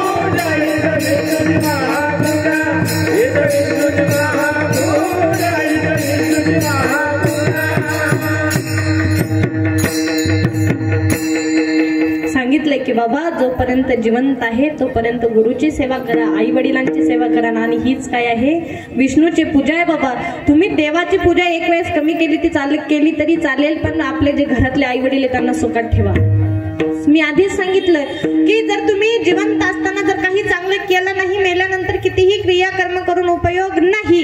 एक म्हातारी होती, चांगली खऊट होती, तिनं कधीच देवाचं नाव घेतलं नाही, तिनं कधीच चांगलं कर्म केलं नाही, तिने कधीच पुण्याचा वाटा केला नाही. मग नंतर काय झालं, ती म्हातारी मरण पावली. मरण पावल्याच्या नंतर आता जिवंतपणे कधी देव केला नाही. सांगायचं तर परमार्थ बळजबरीने होत नसतो. पहा, कधीच तिनं देवाचं नाव घेतलं नाही. मेली ती. मेल्याच्या नंतर आपलं रक्षा विसर्जन असतं. पहा, नंतर रक्षा विसर्जनाच्या दिवशी काय ठरवलं, तिचे जे आप्तवर्ग होते, तिचे जे लेकी बाळी सुना साना काय ते जेवढे काही तिचे हे असतील आप्तवर्ग असतील तेवढ्यांनी काय ठरवलं, ते त्यांनी ठरवलं की बाबा म्हातारीनं आयुष्यभर काही चांगलं काम केलं नाही, मग आता एक काम करू, आपण मेल्याच्या नंतर म्हातारीला काशीला नेऊ. कुठं नेऊ? काशीला नेऊ. म्हणलं इथं तेरस आपण काशीवरती करू, इथं रक्षा विसर्जन आपण काशीवरती करू. ठरवलं यायनं. काय झालं? ठरवलं यायनं. आणि नंतर यांनी बरोबर काय केलं, रक्षा भरली. रक्षा एका डब्यात भरली. आता काशीला जायच्यामुळे पोतडीत भरली नाही. पहा, मग एका डब्यामध्ये ते रक्षा भरली. त्या हस्त्या वगैरे काय आहे त्या एका डब्यामध्ये भरल्या आणि हे चालती झाली. आध्या मदत गेल्या. आता काशी येते नाही, त्याला जायला 1-2 दिवस तरी लागतात. सहज जाता येत नाही, 1-2 दिवस तरी तिथे लागतात. मग यांनी ठरवलं की बाबा आता उद्याचा दिवस आपण काय करू, इथं आपल्या एका मित्राचं घरी म्हणलं आपण इथे राहू आणि नंतर उद्या आपण चालते होऊ आणि उद्याच्या नंतर आपण क्रियाकर्म करून घेऊ. ठरवलं यांनी असं. स्वतःच्या घरी थांबले, मित्राच्या घरी. बरोबर त्या डब्यात काय होते, हस्त्या आणि ती राख त्या डब्यामध्ये भरली होती, त्या डब्यामध्ये घेतली होती. मग नंतर यांनी बरोबर क्रियाकर्म करायचं ठरवलं आणि रात्रीच्या दिवशी त्या मित्राच्या घरामध्ये काय केलं, तो डबा बाजूला ठेवून दिला. आता बिचाऱ्या त्या मित्राच्या बायकोला माहित नव्हतं यामध्ये काय आहे, तिला माहित नव्हतं यामध्ये काय आहे. मग तिने काय केलं, हे त्यांना झोपू दिलं आणि तिला वाटलं नेमकं याच्यात आसन काय, यामध्ये आसन काय. मग तिनं त्यावेळेस काय केलं, ते उघडून पाहिलं. सगळ्या झोपू दिलं बरं का, झोपू दिलं आणि तिला त्याच्यात दिसले हाडकं. काय दिसलं? हाडकं दिसली. हिची तळपायाची आग मस्तकाला गेली, कारण ही खानदानी माळकरी होती. हिची तळपायाची आग मस्तकाला गेली. ही म्हणायला तिथे गेली आणि तिथे गेल्याच्या नंतर तिने काय केलं, तो डब्बा धरला तसा उखंडावर फेकला. म्हणला मेल्या बाहेर हाडकं खातो म्हणला, माझ्या घरामध्ये आणतो, तुला लाज वाटते का नाही? कुशाला आमच्या घरामध्ये हाडकं खाऊन आणले म्हणे. तिने तसा डब्बा धरला तसा फेकून दिला. फेकून दिल्याच्या नंतर दुसऱ्या दिवशी सगळे उठले. पाहिलं, पहिले बाबा नाही, दसम्या नाही, डबा नाही, हसत्या नाही, गेल्या कुठं असन. म्हणजे सोबती मित्र तिच्याजवळ आला. काल माझ्या मित्राने डबा आणला होता म्हणे, तो डबा तो टाकला कुठं. तिने म्हणले आता आले का तुम्ही, तसे तुमचे मित्र तसे सोबती तसेच पाळून ठेवले म्हणे, की काय केलं त्यानं, तिकडं हाडकं उडकं खाल्ले म्हणे, आपल्या घरात तो डबा आणून ठेवला म्हणे. त्या हाडका उडका लाज वाटते का म्हणे, मी माळकरी ना, आपल्या घरात माळकरी म्हणे, आपल्याला कोणाला चालत नाही. मी तो डबा धरला म्हणे तसा फेकून दिला. आता फेकून दिला तर मला चंदानी त्याच्या म्हातारीच्या हस्ते होत्या, म्हातारीची राख होती. मग आता यायला काय वाटलं की बाबा म्हातारी काही अजून आलीच नाही, काशीला गेलीच नाही. म्हणजे सांगायचं तात्पर्य एवढं की जर कर्म चांगले नसतील कितीही श्राद्ध कर्म करून उपयोग नाही. त्यांनी काय केलं, त्याने ठरवलंच होतं म्हातारीने आयुष्यभर नाही देवाचं नाव घेतलं, नाही चांगलं कर्म केले, पण आपल्याला हिचं रक्षा विसर्जन, आपल्याला हिचे क्रियाकर्म कुठे करायचे, काशीला करायचे. ठरवलं यांनी. बरोबर आली ती तिकडे. म्हणजे त्यांनी डबल वापस आले. ते म्हणले की आता तिथे जेवढी काही राख असन थोडीफार खरडून पुसून आपण भरू म्हणे एका डब्बीत आणि ते आपण तिथे क्रियाकर्म करायचे. पण काहीही झालं तरी म्हातारीचं क्रियाकर्म काशीलाच झालं पाहिजे. ठरलं यांनी. गेला हा बरोबर तिथे, कुठे घरी गेला. एवढी डब्बी घेतली, त्या डब्बीमध्ये थोडीफार राख घेतली, म्हातारीची थोडी राख घेतली, त्या डब्बीमध्ये भरली. ती डब्बी घेतली आणि ती डब्बी त्याने एका मखमली कापडामध्ये बांधली. कारण का, त्याला माहिती होतं की तो म्हणला की आता साप्त्याच्या घरी थांबायचं नाही, आता थेट घरून निघायचं, ते काशी गाठायची. ठरलं यांचं. बरोबर यानं ती डब्बी घेतली, बरोबर कुठे गेला, काशीला निघाला. आता काशीला निघाला याने, पण हा म्हणला की आता एकटं जाऊन काही उपयोग नाही, आता आपण आपल्या बायका पोरं काय त्याला सुद्धा घेऊ म्हणला, त्याला सुद्धा मोक्ष प्राप्त होईल. ठरवलं यांनी. हे सगळे जण त्या ठिकाणी गेले, काशीला गेले. त्या ठिकाणी क्रियाकर्म करत असताना आता काय झालं, नदी अशी वाहत होती. मग या ठिकाणी या किनाऱ्यावरती तिचं क्रियाकर्म चाललं. कोणाचं? म्हातारीचं. इथे ते ब्राह्मण पूजा वगैरे करत होता. पुढे काही त्या महिला, ज्या घरातल्या महिला होत्या त्या पुढे गेल्या आणि त्या आंघोळ करायला लागला. आता पाण्याचा ओत तिकडे असल्यामुळे इथे जी काही वस्तू अर्पण केली ती कुठे जात होती, पुढे जात होती. मग आता त्या डब्बीमध्ये यांनी राख भरून आणली होती. यांचा निश्चय होता की मेल्याच्या नंतर तरी आपण म्हातारीला मोक्ष प्राप्त करून देऊ. ठरलं यायचं, पण यायनं काय केलं, ती राख घेतली, बरोबर त्या ब्राह्मणाने काही मंत्र वगैरे म्हटले आणि ती डब्बी त्यामध्ये अर्पण करून दिली. आता पहिले सुनाला याचा मेळच लागला नव्हता, डब्बीत काय, त्या पोरीला सुनाला मेळच लागला नव्हता, डब्बीत काय म्हणली. मग नंतर काय झालं, ते वाहत्या पाण्यामध्ये ती डब्बी सोडून दिली. कशासाठी, रक्षा विसर्जन केलं ना त्यांनी, त्या वाहत्या पाण्यामध्ये ती डब्बी सोडून दिली. डब्बी सोडून दिली, खाली ती सून आंघोळ करत होती, तिच्या हातात ती डब्बी आली. पण तिला वाटलं की जाऊ दे आता, इथं दुःखाच्या ठिकाणी म्हणली, इथं काही आपण ही डब्बी दाखवून, तिला त्या डब्बीचा मेळच लागला नाही. ही डब्बी कशाची, तिने सांगितलं की इथं काही ही डब्बी उघडायची नाही, घरी गेल्याच्या नंतर आपण डब्बी उघडतो. तिनं बरोबर ती डब्बी घेतली. काय केलं, ती डब्बी घेतली, घरी निघली. आता घरी आल्याच्या नंतर हिला वाटत होतं मी जर जाऊ ना सांगायला जाऊ तर जाऊ म्हणे की मला बी सापडली आणि सासू मग दोघीला शाबासकी देईन, मग आपण हिचं कशाला चांगलं उद्यायचं. पहिली गोष्ट माणसाची एक रीत आहे की त्याचं कितीही वाईट झालं त्याला काही वाईट वाटत नाही, पण शेजार त्याचं चांगलं झालं पाहिजे नाही. एक डॉक्टरकडे गेला, डॉक्टरकडे गेल्याच्या नंतर त्याला विचारायला, डॉक्टरला सांगायला लागला की बाबा माझं पोट दुखतंय. मग त्या डॉक्टरने काही उपचार केले, त्याला गोळ्या औषधी वगैरे काही लिहून दिल्या आणि सांगितलं की बाबा तुम्हाला एवढ्यामध्ये आराम पडन. त्या गोळ्या औषधी संपल्या, नंतर परत वापस आला, तुम्हाला डॉक्टर किती गोळ्या औषध झाल्या म्हणे, जेवढ्यात गेल्या तेवढं सगळं संपून गेलं म्हणे, पण अजून काही मला आराम पडला नाही. त्याने सांगितलं की बाबा पोट दुखायचं कारण वातावरणात बदल झाला का, खाण्यापिण्यात काही बदल झाला का, तो म्हणला नाही घरीच आहे. वातावरण कुठे बाहेर गेला होता का, नाही म्हणला मी घरीच आहे, घरचंच खातो, घरचंच पाणी पितो. म्हणला मला शारीरिक स्थिती बिघडेल असं मी काही कार्य केलं नाही, असं मी काही काम केलं नाही. कोण म्हणला, तो म्हणला. मग डॉक्टर मला नेमका प्रॉब्लेम काय आहे, त्याने सांगितलं की प्रॉब्लेम एकच आहे की शेजार त्यानं डबल ताळी बंगला बांधला म्हणे, अजून मग पहिलाच चालू आहे म्हणून पोट दुखतंय म्हणे. सांगायचं तात्पर्य आपलं किती वाईट झालं याच्यावरती आपण दुःख नाही, आपला आनंद होऊ द्या, वाईट होऊ द्या, आपल्याला त्याचं दुःख आनंद काही वाटत नाही, पण शेजारच्याचं चांगलं झालं पाहिजे नाही. मग आता त्या सुनाला सुद्धा तसंच वाटलं. तिला वाटलं की आपण म्हातारी कुठं नाव सांगू, म्हातारी सांगून देऊ. आता तिची जी सासू होती त्या सासूला सांगू म्हणे आपण की बरोबर की मला काय भेटलं, डब्बी भेटली, मला गंगामाईनं प्रसाद दिला. मग गंगामाईनं प्रसाद द्याला हिनं काही तिच्या जाऊला सांगितलं नाही. बरोबर घरी आली, घरी आल्याच्या नंतर सगळेजण एक खट्टी बसले. ते पोरं म्हणायला लागले की बाबा किती खवट म्हातारी होती म्हणे, किती प्रयत्न करून सुद्धा म्हातारी काशीला जात नव्हती, आयुष्यभर बिचारीनं काही चांगलं केलं नाही, मेल्यानंतर बिचारी चांगलं करत नव्हती म्हणे. आता आम्ही काय केलं बाबा, एकदाचा म्हातारीचा सोक्ष लावला, झालं त्यांचं, सगळ्यांची गोष्ट झाली, सगळे आनंदाने गदगदले की नाही आपण म्हातारीला नेमके सर शेवटी तरी आपण काय केलं, तिला मोक्ष प्रदान करून दिला, असं त्याच्या मनाची भ्रांती झाली. मग नंतर त्या सुनाला वाटलं की आता सगळे खुशी गड्या, आपण अजून त्याच्यामध्ये खुशी टाकू, अजून आनंद त्यामध्ये ऍड करू. ती सून काय गेली, पळत गेली तिच्या खोलीमध्ये आणि ती मस्त तिनं ती डबी आणली आणि डबी आणल्याच्या नंतर तिनं सगळ्यात सांगितलं की बाई, आणि मी सांगू का आता, मी गंगेमध्ये आंघोळ करत होते आणि आंघोळ करत असताना मला गंगामाईनं प्रसाद दिला म्हणे आणि म्हणून मी ही डब्बी घेऊन आले, पहा म्हणे प्रसाद. मला वाटलं एकटीच काय खाऊ, सगळे जण वाटून खाऊ. तिनं ती डब्बी उघडली, डब्बीत काय होतं, डब्बीत होती म्हातारीची राख.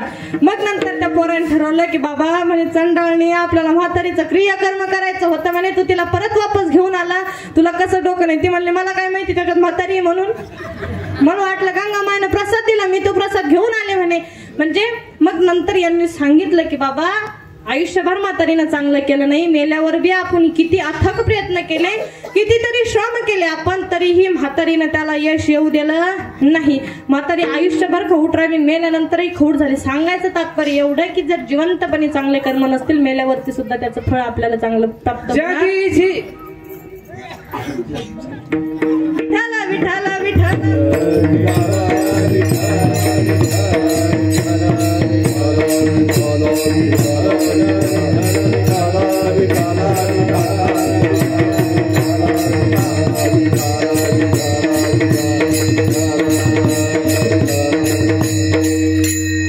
जैसे ज्याचे कर्म तैसे फळ देतो रे ईश्वर. हा लागला बाबा मेळा आता. म्हणजे जसे माणसाचे कर्म असले तसं काय भेटत असतं, आपल्याला फळ प्राप्त होत असतं. सांगायचं तात्पर्य एवढं की जिवंत असताना चांगले कर्म करा. कर्म कोणते करा बाबा, परमात्म्याचं नामस्मरण करा, कधी वाईट कर्म करू नका. म्हणून संतांनी हेच सांगितलं बाबा. आणि म्हणून या संतांचे एवढे उपकार आहे आमच्यावरती, किती उपकार किती सांगायचे त्यांचे, आम्ही त्यांच्या उपकारामधून कधीच उतराई होऊ शकत नाही. अभंगाचं दुसरं चरण. काय द्यावे त्या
भावे उतराई ठेवी तो हा पायी जीव थोडा. म्हणून बाबा या संतांचं कार्य आमच्या जीवनामध्ये अगणित आहे. त्यांच्या चरणी जर आम्ही आमचा जीव जरी वावळून टाकला तरी त्यांच्या ऋणामधून उतराई होणं शक्य नाही.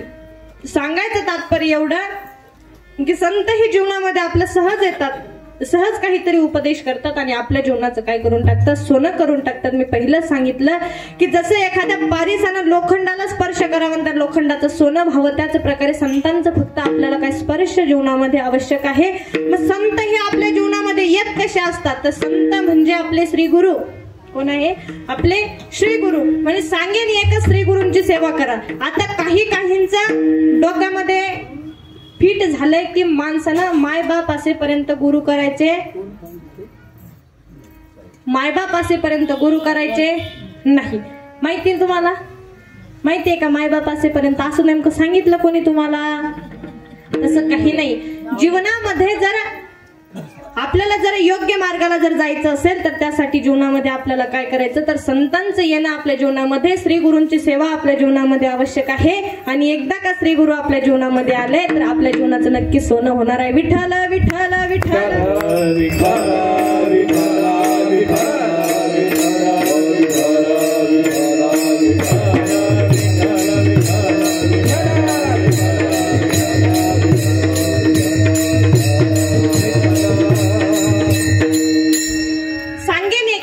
की आपण जोपर्यंत जिवंत आहात तोपर्यंत आपणही चांगलं वागा, आपल्या मुलांनाही संस्कार करा. कारण मुलांना जर तुम्ही संस्कार केले नाही तर तुमच्या आयुष्याचं सोनं होणार नाही. तुम्ही कितीही कष्ट करा, तुम्ही कितीही कमवा, कितीही धन संपत्ती कमवा, पण तुमच्या जीवनाचं सोनं होणार नाही. मुलं जर चांगले निघतील तुमचे, जर मुलं जर चांगले असेल तेव्हा काय होईल? तुमच्या जीवनाचं सोनं होईल, तुमचं जीवन सार्थकी लागेल. पण आता सध्याची परिस्थिती अशी आहे, ते काय म्हणतात आई वडील शेर आहे तर मुलं सव्वा शेर आहे. आई वडिलांच्या पुढे सुद्धा काय झाले, मुलं झाले एवढे कलाकार ते पोरं पहा. एक अंगणवाडीत गेलं, कुठे गेलं? अंगणवाडीत गेलं. ना अंगणवाडीत गेल्याच्या नंतर त्याचं वजन मोजलं कशा? त्या पोतडीत गोण्याने राहत का पहा, काट्याला लटकत असता तो, त्याच्यात त्याला टाकला आणि त्याचं याच्यामध्ये वजन केलं. वजन केल्याच्या नंतर काय झालं ते त्यानं बरोबर तिथं पाहून घेतलं सगळ्याचा रंगरूपान. घरी आलं. घरी आल्याच्या नंतर त्यानं दुसऱ्या दिवशी आता आईनं बॅग भरली. काय झालं? बॅग भरली आणि ती सांगायला लागली की बंट्या शाळेत जा बरं बाळा, शाळेची वेळ झाली. ते म्हणले पाय काहीही केलं तरी मी आज शाळेत जाणार नाही. म्हणलं का शाळेत का जाणार नाही? मग तो म्हणलं की पाय काल नाही का तर मास्तरीनबाईने माझं वजन केलं म्हणे, मग आज ती मला इकून जर टाकलं तिनं तर सांगायचं की पोराला खरतड निघले पहा. आणि त्याच्यात इंग्लिश शाळेनं खूप घोटाळा केला. आणि ते इंग्लिश शाळेत पोरं टाकताना स्वतःच्या याचा आयुष्याचं वाटोळं करून घेणे पाहते. ते इंग्लिश शाळेचं पोराचं वजन कमी झालं आणि त्याच्या दप्तराचे वजन त्याच्यापेक्षा शिल्लक झाले की नाही? झाले की नाही? मला सांगा. मी आता आमच्या आता काही विद्यार्थिनी आहेत त्या शाळेमध्ये, तर काय पहा त्याचा दिवसाची त्यांना अभ्यास करण्यासाठी समजा आता झोप वगैरे जाऊन त्यांचा खेळाचं 2-2.5 तास काय असतील ते जाऊन त्यांच्याकडे 6 तास फक्त वेळ असतो. किती? 6 तास. शाळेतला गेलेतला सगळ्या सोडून 6 तास उर्वरित वेळ असतो त्यांच्याकडे. पण त्या 6 तासामध्ये त्यांना 18 विषयाचा अभ्यास करणं पडत. मला सांगा किती तत्वज्ञान बसवायचा अभ्यास करायला?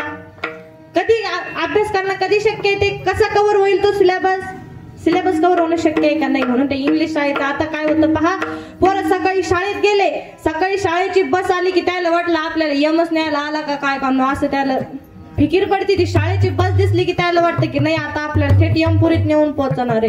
सांगायचं तात्पर्य की पोरं बिघडले. पोरं कशामुळे बिघडले? पोरं बिघडायचं कारण आहे आपण. कोण आहे? आपण आहे. तुकोबराय सांगतात की बाबा मुलं जर चांगले जन्माला आले, काय झालं? मुलं जर चांगले जन्माला आले तर तुकोबराय धन्यता त्यांच्या आई वडिलांना देतात. काय धन्य? कुळी कन्या पुत्र होती जे सात्विक, कुळी कन्या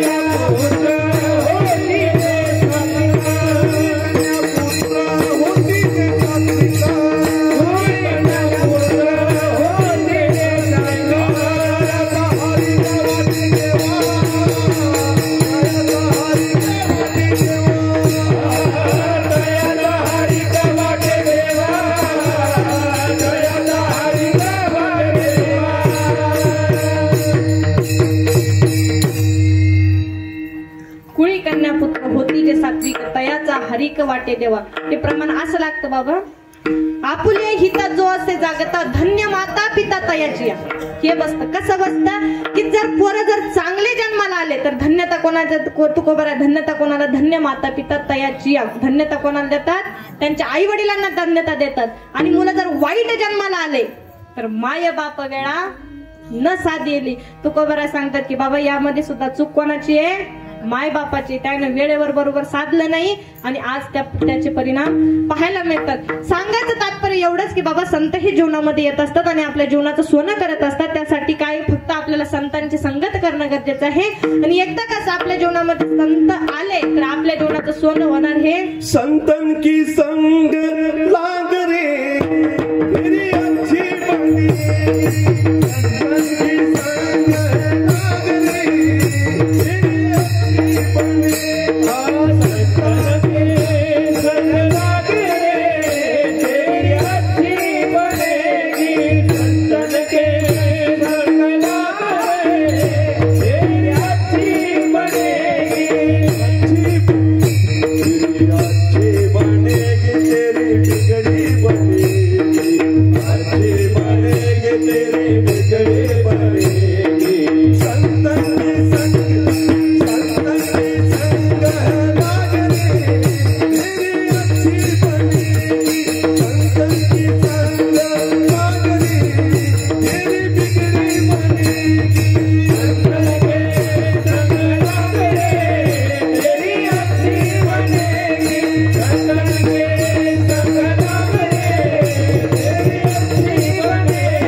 तेरी अच्छी बनेगी. की बाबा संतांची संगत करा. संतांची संगत केल्याच्या नंतर तुमच्या जीवनाचं सोनं होणार हे निश्चित आहे. मग सांगेल मी की फक्त आता जागृत होण्याचं काम फक्त एकेला कोणाला स्त्रीला का आपल्या घरातली जर स्त्री जागृत झाली ना स्त्री जर घरातली जागृत झाली तर सगळं घर ती ठिकाणावर बसवते. पहा कारण घर बिघडवायचं जर असेल त्याला कारणीभूत फक्त एक स्त्री आहे. आणि घर जर सुधरवायचं घर जर व्यवस्थित जर टप्प्यावर बसवायचं असेल तर ते काम सुद्धा कोण करत असते स्त्रीच करू शकते.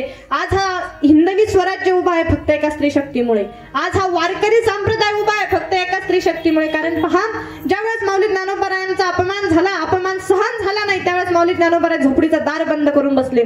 झोपडीचं दार बंद केलं माऊली ज्ञानोबरायांनी त्या झोपडीमध्ये आसवा ढाळत बसले. आसवा ढाळत बसल्याच्या नंतर मुक्ताई साहेबांनी पाहिलं की ज्ञानोबा रडताय. आपला दादा रडतोय. मग झालं काय दादा झालं काय तुला रडण्याचं कारण सांग. अरे आपल्या सारख्याने जर असा राग धरून बसला आपल्या सारख्याने जर असा अपमान झेलत बसलं दादा या जगाचं कल्याण का जगाच्या कल्याणा संतांची विभूती. कारण जगाचं कल्याण करण्याकरता संतांची विभूती होत असते दादा. आणि आपणच जर असा राग धरून बसलो तर या जगाचं कल्याण कोणी करायचंय. विश्व रागे झाले वन्य संती सुखी व्हावे पाणी. की काय सांगितलं बाबा की या जगामध्ये फक्त एक स्त्री शक्ती काय करू शकते चांगलं करू शकते. त्यावेळेस मुक्ताई साहेब त्या ठिकाणी आल्या. मुक्ताई साहेबांनी सांगितलं ज्ञानोबरायांना उपदेश केला. 14 ताटीचे अभंग रचले आणि 14 ताटीचे अभंग रचल्याच्या नंतर ताटी उघडा ज्ञानेश्वरा हा उपदेश केला. आणि जर तो उपदेश माझ्या मुक्ताई आई साहेबांनी त्यावेळेस माऊली ज्ञानोबरायांना जर केला नसता तर आज हे वारकरी संप्रदाय उभं राहिलं नसतं. आज तुमच्या आमच्या घरामध्ये हरिपाठ आहे. तुमच्या आमच्या घरामध्ये अमृतानुभव आहे. तुमच्या आमच्या घरामध्ये ज्ञानेश्वरी आहे. त्याला कारणीभूत फक्त आणि फक्त एक मुक्ताई आई साहेब आहे. सांगायचं तात्पर्य एवढं की आज या जगावरती जर उपकार कोणाचे असेल सगळ्यात तर ते एका स्त्रीचे आहे. कारण पहा प्रत्येक ठिकाणी पहा प्रत्येक यशाला प्रत्येक पुरुषाच्या यशाला एक स्त्री कारणीभूत आहे. आज ज्योतिबा फुलेंचं नाव आहे सगळ्या जगामध्ये त्याला कारणीभूत फक्त सावित्रीबाई साहेब आहे. कारण एखादा पुरुष जर काही काम करत असेल तर त्याच्या खांद्याला खांदा लावून काम करण्याचं काम हे कोणाचं आहे स्त्रीचं आहे. आणि ते स्त्रीने केलं पाहिजे. आजची जर स्त्री जागृत झाली नाही तर या भारताचा बांगलादेश व्हायला वेळ लागणार नाही. खरं सांगेन मी आता शहरात आहे. आता काळानुसार बदलणं गरजेचं आहे. पण एकच सांगेन की आज 5-5 वर्षाच्या मुलीवरती बलात्कार होतोय 5-5 वर्षाच्या मुलीवरती अत्याचार होतोय. जर तेव्हा तर कुंभकर्ण झोपायचा पण कुंभकर्णाच्या नंतर जास्त जर कोण झोपला असेल पहा तर तो हिंदू समाज आहे. कारण एकच सांगेन की आज आपला हिंदू जागृत नाही आज एक स्त्री जागृत नाही. आणि त्यामुळे काय होते ही अवहेलना होते.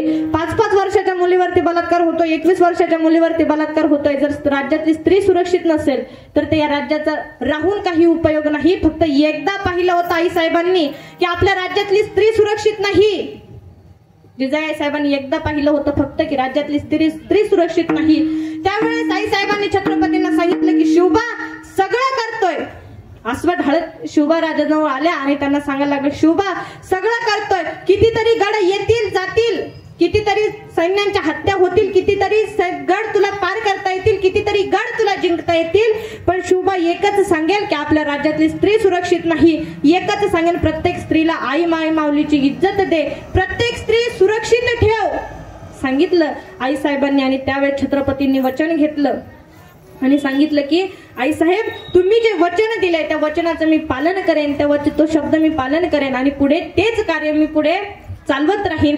म्हणून आज ज्यावेळेस छत्रपती 5 वर्षाच्या असताना गावामध्ये तमाशा आला, गावामध्ये तमाशा आल्याच्या नंतर छत्रपतींनी आई साहेबांना विचारलं, आई साहेब हे काय आहे? त्यावेळेस आई साहेबांनी सांगितलं की बाळराजा तुला या गोष्टीकडे लक्ष द्यायचं नाही, तुला या गोष्टीकडे पाहायचं नाही, कारण शुभा तुला एकच सांगेन, तुला स्त्रीला नाचवायचं नाही, स्त्रीला वाचवायचं आहे. तुला स्त्री नाचवणारा नाही तर स्त्री वाचवणारा राजा व्हायचंय सांगितलं आई साहेबांनी. आणि मग नंतर त्यावेळेस छत्रपती जागृत झाले. अरे ज्यावेळेस छत्रपती गर्भामध्ये वाढत असताना आई साहेबांनी छत्रपतीवरती संस्कार केले, आज छत्रपती घडले. मग आज छत्रपती घडले हे हिंदवी स्वराज्य उभं राहिलं. याला कारणीभूत फक्त आणि फक्त राजमाता राष्ट्रमाता एकच राजा इथे जन्मला शिवनेरी किल्ल्यावर, एकच राजा इथे जन्मला शिवनेरी किल्ल्यावर. माझ्या देवाचं नाव गाजते गडकिल्ल्याच्या दगडावर, शिवरायाचं नाव गाजते गडकिल्ल्याच्या दगडावर. माझ्या देवाचं नाव गाजते गडकिल्ल्याच्या दगडावर, माझ्या देवाचं नाव गाजते गडकिल्ल्याच्या दगडावर. आठवण येते मनामनातून भगवा झेंडा दिसल्यावर, भगवा झेंडा दिसल्यावर. छातीवर खेळले तुझ्या निखळ्या छातीवर, तुझ्या निखळ्या छातीवर, आपल्या निखळ्या छातीवर, आपल्या निखळ्या. आठवण येते मनामनातून भगवा झेंडा दिसल्यावर, रयतेसाठी वार झेलले आपल्या निखळ्या छातीवर, निखळ्या छातीवर. पुन्हा जन्मल्याची शिवभक्तांच्या हृदयावर, पुन्हा जन्मल्याची शिवभक्तांच्या हृदयावर. माझ्या देवाचं नाव गाजते गडकिल्ल्याच्या दगडावर, शिवरायाचं नाव गाजते गडकिल्ल्याच्या दगडावर. एकच राजा इथे जन्मला शिवनेरी किल्ल्यावर, एकच राजा इथे जन्मला शिवनेरी किल्ल्यावर. माझ्या देवाचं नाव गाजते गडकिल्ल्याच्या दगडावर, शिवरायाचं नाव गाजते गडकिल्ल्याच्या दगडावर, माझ्या देवाचं नाव गाजते गडकिल्ल्याच्या दगडावर, गडकिल्ल्याच्या दगडावर, गडकिल्ल्याच्या दगडावर. वा, एकदा जोरदार टाळ्या वाजवा. कारण पहा आज आपलं भाग्य असं की महाराष्ट्रातले नामावंत मृदंग वादक आमच्यावरती सख्या बहिणीसारखं प्रेम करणारे आमचे श्याम महाराज, त्यांची उपस्थिती लाभली. खरं म्हटलं तर असं रत्न भेटायला नशीब लागतं पहा. आणि आज योगायोगानं सापडलं म्हणून त्यांच्यासाठी एकदा जोरदार टाळ्या वाजवा. कारण मी सांगेल की कीर्तन चांगलं होणं हे कीर्तनकारावर अजिबात अवलंबून नसतं. ते कीर्तन चांगलं करायचं का वाईट करायचं ते या कलाकारांवरती अवलंबून असतं पहा. आणि आज दादांची साथ लाभली म्हणून दादांचं शतशः आभार व्यक्त करते, त्यांच्या चरणी माझा माथा झुकवते. सांगेन एकच की फक्त छत्रपतींचं आज जर नाव असेल तर त्याला कारणीभूत फक्त आणि फक्त कोण आहे? राजमाता राष्ट्रमाता जिजाऊ आई साहेब आहे. म्हणून सांगेन की आज स्त्री शक्तीला जागृत होण्याचं काम आहे. खरं सांगू का, आज बलात्काराचं प्रमाण एकच आहे. बलात्काराचं प्रमाण कशामुळे वाढतंय? या बलात्काराचं कारण फक्त एकच आहे, स्त्री जागृत नाही. कारण का पहा, कॉलेजला आम्हाला वाटतं की आम्ही कॉलेजला गेलो तर आम्ही मॉडर्न झालोय, आम्ही मोठं शिक्षण घेतोय म्हणून आम्ही आज मॉडर्न झालोय, आम्ही दुसऱ्या गावामध्ये शिकायला जातोय, आम्ही मोठ्या मोठ्या कॉलेजमध्ये शिकायला जातोय म्हणून आम्ही मॉडर्न झालोय, म्हणून कुठेतरी आपल्या आज कपडा, अंगावरचा कपडा सुरक्षित नाही, त्यामुळे स्त्री सुरक्षित नाही. म्हणून आज मायला, आपल्या जी आई आहे त्या आईला जागृत होण्याचं काम आहे. खरं सांगू का, ज्यावेळेस मुलगी आपली बाहेर जाते ना, बाहेर कॉलेजला जाते, त्यावेळेस आईला सांगायचं काम आहे की बाळा तू शिकायला चालली.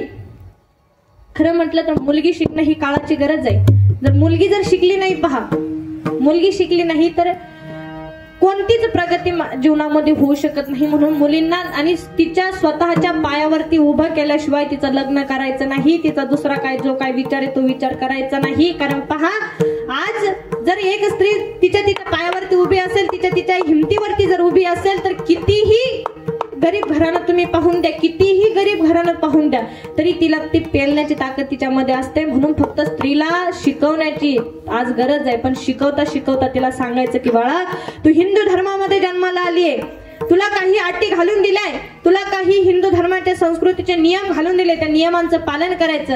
आज जर मला सांगा अर्धे कपडे घालून जर आम्ही मॉडर्न दिसलो असतो तर सावित्रीबाईंना डोक्यावरती पदर घेण्याची गरज नसती, त्यांना आडवं कुंकू लावायची, गावभर हिंडायची गरज नसती. त्या जर मॉडर्न झाल्या असत्या, त्यांना सुद्धा कपडे घालता येत होते, स्वातंत्र्य होतं. आयुष्याचं जाऊ द्या, लोकांचं जाऊ द्या, नवऱ्याचं स्वातंत्र्य होतं. नवऱ्यानं सांगितलं होतं जे करायचं ते कर. नवऱ्याचं स्वातंत्र्य असल्यावर दुसरं पाहिजे काय होतं? पण नाही. कितीही आज शिक्षणाची, पहिलं जर शिक्षणामध्ये जर मुलींची जर प्रगती झाली असेल, मुलींना जर शिकवलं असेल, तर त्याला कारणीभूत फक्त कोण आहे? तर सावित्रीबाई फुले आहे. तर सावित्रीबाई फुलेंनी ज्यावेळेस शिक्षणाचा पाया उभारला, कितीतरी हाल अपेष्टा सहन केला, कितीतरी त्रास सहन केला, पण मनगटापर्यंत असलेलं ब्लाऊज आणि डोक्यावरती असलेलं, कंपाळावरती असलेलं आडवं कुंकू कधी कमी झालं नाही, डोक्यावरचा पदर कधी कमी खाली आला नाही. म्हणून सांगेन की पहिला आपल्याला जागृत होण्याचं काम आहे. मुलगी कॉलेजला चालली, तिला सांगण्याचं काम आहे की बाळा अंगावरून कपडे घाल, अंगावरती ओढणी घे, कंपाळावरती गंध लाव, कंपाळावरती टिकली लाव, तुझ्यासारखं सौंदर्य कोणाचं दिसणार नाही, सांगायची गरज आहे आपली. पण आज काय झालं पहा, एका ठिकाणी एका पोरीनं जीन्स टॉप घातलं वगैरे, ते काय ते फॅन्सी ड्रेस आहे, तर फॅन्सी ड्रेस घातला आणि ती कॉलेजला निघाली. कॉलेजला निघाल्याच्या नंतर तिची आई आडवी आली ना, आईनं तिला घरात ओढलं, फटाफट तिला मारलं. आणि मारल्याच्या नंतर बाकीचे जमा झाले, सगळे शेजार पाजारचे, गल्लीतले जेवढे काही व्यक्ती ते सगळे गोळा झाले आणि सांगायला लागले की तू मुलीला मारते. काय झालं? आजकालचा जमाना आहे, आजकाल फॅन्सी ड्रेस घालणं, फॅन्सी राहणं साहजिक आहे, कॉलेजला शिकते ती, मग तू नेमकं तुझा प्रॉब्लेम काय? सगळेच मुली घालतात, तुला काय त्रास होतोय? तिनं सांगितलं की तिनं घातली तर घातली, मै कोण घातली, काय म्हणली ती, तिनं घालून घातली, माझा काही त्याला विरोध नाही म्हणे, घातली मै कोण घातली. म्हणजे पहिले आपल्याला जागण्याचं गरज आहे, पहिला आईला जागण्याचं गरज आहे, नंतर मुलींना शिकवा. म्हणजे लोक सांगेन ब्रह्मज्ञान, आपण कोरडे पाषाण, असं होता कामा नाहीये. म्हणून ज्यावेळेस तुमची मुलगी बाहेर जाते ना, अरे त्या मुलीला सांगा, मुलींना संस्कार द्या. जर जेव्हा काही ते मुलं पाहायला येतील ना, मुलगा एखादा पाहायला आल्याच्या नंतर सगळा बायोडाटा सांगून झाल्याच्या नंतर तो बाप त्या ठिकाणी आला, बापाने सांगितलं की बाबा तुम्ही सगळं काही माझ्या मुलीला विचारलं, पण एक गोष्ट विचारली नाही, ती मी तुम्हाला सांगतो. कारण का आमच्या या घरामध्ये रात्रीच्या 12 पर्यंत मोबाईलवर घराच्या गच्चीवरती जाऊन मोबाईलवर बोलणारी मुलगी नाही, आमच्या घरामध्ये हाफ कपडे घालणारी मुलगी राहत नाही, आमच्या घरामध्ये कोणाला उतरून बोलणारी, कोणावरून डोक्याच्या फिरून वरून बोलणारी मुलगी नाही राहत. तर या घरामध्ये इज्जतवान बापाची मुलगी राहते. आजही मी माझ्या मुलीचं नाव गर्वाने सांगतो, अरे आपलं नाव घेताना कुठेतरी आपल्या बापाला गर्व वाटला पाहिजे. आणि खरं सांगू का, जर एखादी मुलगी असेल तर मुलीचा जास्त जर गर्व कोणाला असेल तर तो बापाला आहे. कारण प्रत्येक मुलीचा प्रत्येक हट्ट पुरवण्याची ताकद फक्त बापात असते. फक्त मुलीने चांगलं राहायला पाहिजे. कितीही मुलगी जर चांगली असली पहा, तर जगाच्या पाठीवरती कोणत्याही सुखाची तिला गरज असली तर ते सुख प्राप्त करून देण्याची ताकद कोणात असते? तर बापात असते. म्हणून एकच सांगेन की मुलींना जागृत होण्याचं काम आहे. खरं सांगू का, अर्धे कपडे घालून तुम्ही फॅन्सी होत नाही. कितीही तुम्ही कॉलेजला जाता, काही करता, मॉडिफाय झाल्या म्हणून तुम्ही मोठ्या होत नाही, तुम्ही चांगल्या फॅन्सी दिसत नाही. तर खरं सांगू का, ज्या वेळेस तुमच्यासोबत संस्कारांची शिदोरी असेल, हिंदू संस्कृतीचे तुमच्यावरती अलंकार असतील, हिंदू संस्कृतीचे तुमच्यावरती कपडे असतील, तर मी सांगेन तुमच्यासारखं सौंदर्य दुसरं तिसरं कोणाचं नसेल. कारण पहा, आज मुलींना संस्कार द्या. तिला सांगा की बाबा तुला स्टेजवरती नाचणाऱ्या मुलींचा आदर्श नाहीये आम्हाला, आम्हाला त्या मीराबाईंचा आदर्श आहे जी कीर्तनामध्ये नाचत होती, कीर्तनामध्ये अशी तशी नाही, पायामध्ये घुंगरून बांधून नाचत होती. त्या मीराबाईंचा आम्हाला आदर्श आहे. साध्या सुद्धा बायकांचा आदर्श नाही आम्हाला त्या प्रतिभाताई पाटलांचा आदर्श आहे. 5 वर्ष राष्ट्रपती होत्या देशाच्या. किती? 5 वर्ष. 5 वर्ष राष्ट्रपती असताना सुद्धा ज्यावेळेस बराक ओबामाने पुरस्कार जाहीर केला, पुरस्कार घेण्यासाठी पुढे गेल्याच्या नंतर त्यांनी पुरस्कार घ्यायला हात पुढे केला, पण डोक्यावरचा पदर खाली आला, तसाच हात मागे घेतला, डोक्यावरती पदर घेतला, नंतर तो पुरस्कार घेतला. त्या प्रतिभाताई पाटलांचा आजही पहा प्रत्येक ऑफिसमध्ये, प्रत्येक ज्या ठिकाणी लेट करायला लागतं. तुम्हाला रेंज फुल नाही का? आजही पहा कोणत्याही ऑफिसमध्ये जा, त्या ठिकाणी तुम्हाला प्रतिभाताई पाटलांचा फोटो दिसल्याशिवाय राहणार नाही. कारण कारणीभूत एक आहे, कारण आदर्श हा चारित्र्यवान स्त्रियांचा घेतला जातो, चारित्र्यहीन स्त्रियाचा नाही. आज या जगामध्ये त्या कॅटरीना कैफ, रिंकू राजगुरूचे, कोणत्या हिरोईनचे तुम्हाला लाखाने फॅन दिसतील, पण कोणी त्यांच्या पुढे अगरबत्ती घेऊन वावळताना त्यांचं दर्शन घेताना कोणी दिसणार नाही. ती ताकद फक्त कोणात आहे? तर चारित्र्यवान स्त्रियामध्ये आहे. प्रतिभाताई पाटलांमध्ये ती ताकद आहे. आजही सांगेन 5 वर्ष देशाचा राष्ट्रपती असताना सुद्धा कधी डोक्यावरचा पदर खाली आला नाही, मनगटावरची चोळी कधी कमी झाली नाही. म्हणून एकच सांगेन, स्त्रीला जागृत होण्याचं काम आहे. तिला सांगा की बाबा तुला आदर्श त्या प्रतिभाताई पाटलांचा आहे, तुला आदर्श मीराबाईंचा आहे, तुला आदर्श मुक्ताबाईंचा आहे, तुला आदर्श बहिणाबाईंचा आहे. आम्ही स्टेजवरती नाचणाऱ्या मुली नाही, आम्ही त्या मायमाऊलीच्या लेकी आहोत जी कीर्तनामध्ये नाचत होती. त्या मीराबाईंच्या आम्ही लेकी आहोत. आम्ही अर्ध कपडे घालून इंस्टा फेसबुक वरती फोटो टाकणाऱ्या मुली नाही, आम्ही त्या मायमाऊलीची मुली आहे. आम्ही त्या अहिल्याबाई होळकरांच्या मुली आहोत की ज्या मायमाऊलीने फोटो काढताना सुद्धा हातामध्ये शिवलिंग घेतला आणि डोक्यावरती पदर घेतला. त्या अहिल्याबाईंच्या आम्ही लेकी आहोत. साधा सुद्धा आदर्श नाही. म्हणून एकच सांगेन की स्त्रीला जागृत होण्याचं काम आहे. आणि या हिंदू धर्मावरती जेवढं काही संकट ओढवलंय, त्या संकटाला सामोरं जाण्याची ताकद, त्यासाठी फक्त एकच गरजेचं आहे, सगळ्यांनी एक संघटित या. कारण जोपर्यंत तुम्ही संघटित येत नाही तोपर्यंत कोणतंही कार्य होऊ शकत नाही. कारण तुम्ही ज्यावेळेस संघटित याल, एका म्हाताऱ्याला 3 मुलं होते, ते 3 मुलांचं कधीच जमत नव्हतं. मग त्या म्हाताऱ्याला टेन्शन आलं होतं. म्हातारी माळकरी असल्याच्यामुळे त्याला टेन्शन आलं आणि त्यानं सांगितलं की बाबा इतकं सगळं झालं म्हणे, पण माझे मुलं चांगले निघले नाही, मुलांना चांगलं काहीतरी तिघांना एकजुटीने राहायला लावायचंय. मग त्याने ठरवलं, मुलांना एकजुटीने राहायचं ठरवलं. आणि त्यावेळेस त्याने काय केलं पहा, त्या मुलांना शेतामध्ये नेलं, प्रत्येकाच्या हातामध्ये एक काडी दिली. एक काडी दिल्याच्या नंतर सगळ्यांना सांगितलं की ही काडी तुम्ही मोडून दाखवा. आता एक काडी मोडणं साहजिक सोपे नाही, एक काडी मोडणं.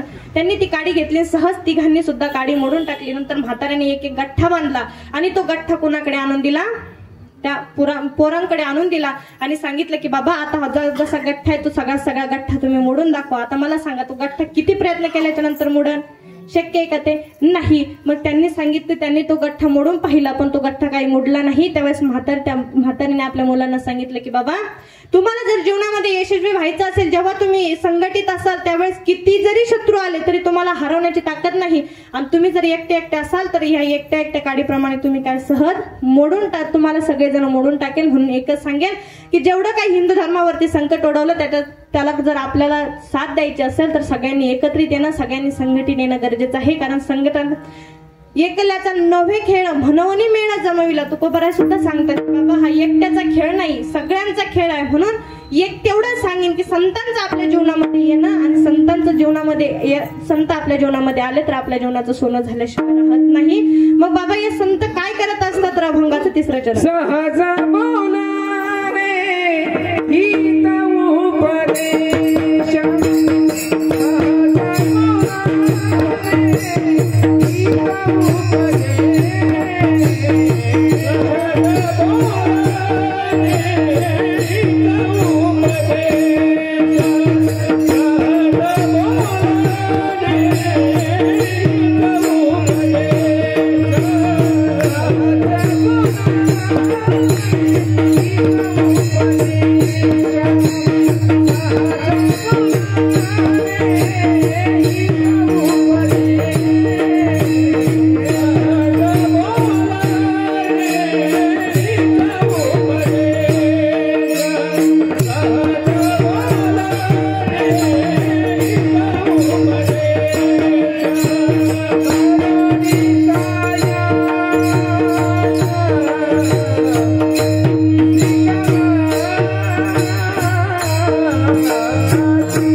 उतराई ठेवी तो हा पायी जीव विठोबा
बदलले काय का रेंज फुल आली आता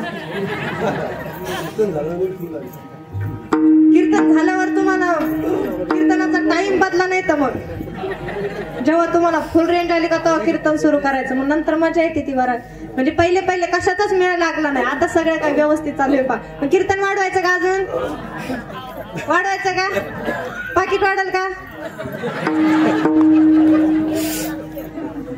कीर्तन वाढवायचं म्हणल्यावर पाकिट वाढावं लागेल का बाबा चला कारण नाही पत्रिकेवरती पहिलेच टीप लिहिलं आहे वेळेचे बंधन पाळावे म्हणून आपण वेळेतच कीर्तन सोडणार आहे तुम्ही टेन्शन घेऊ नका कितीही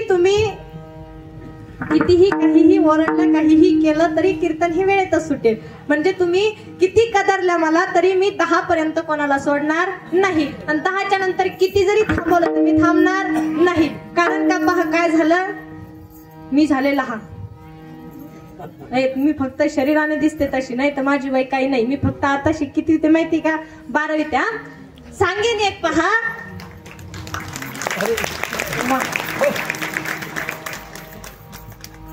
कारण पहा पहिली गोष्ट रात्री माझं कीर्तन होतं आमच्या गावाकडे आता आमचा भोकरदन जालना भागा तिकडे कीर्तन होतं रात्री तिकडे कीर्तन केलं तिकडून मला कीर्तनावून यायला घरी 1-2 वाजले 2 वाजता नंतर घरी यायला आवराला परत 3 वाजले करेक्ट मी 3 वाजता झोपले 3ला झोपले 7ला उठले 7ला उठल्याच्या नंतर फक्त आंघोळ केली देवपूजा केली नंतर परत गाडीत बसले आणि आता भडगावला कथा चालू आहे माझी पहा श्रीमद भागवत कथा भडगावला आले त्या ठिकाणी कथा केली आणि कथा केल्याच्या नंतर इकडे कीर्तन मग मला सांगा मी एवढं शिक असल्यामुळे एवढं झापत नाही ना ते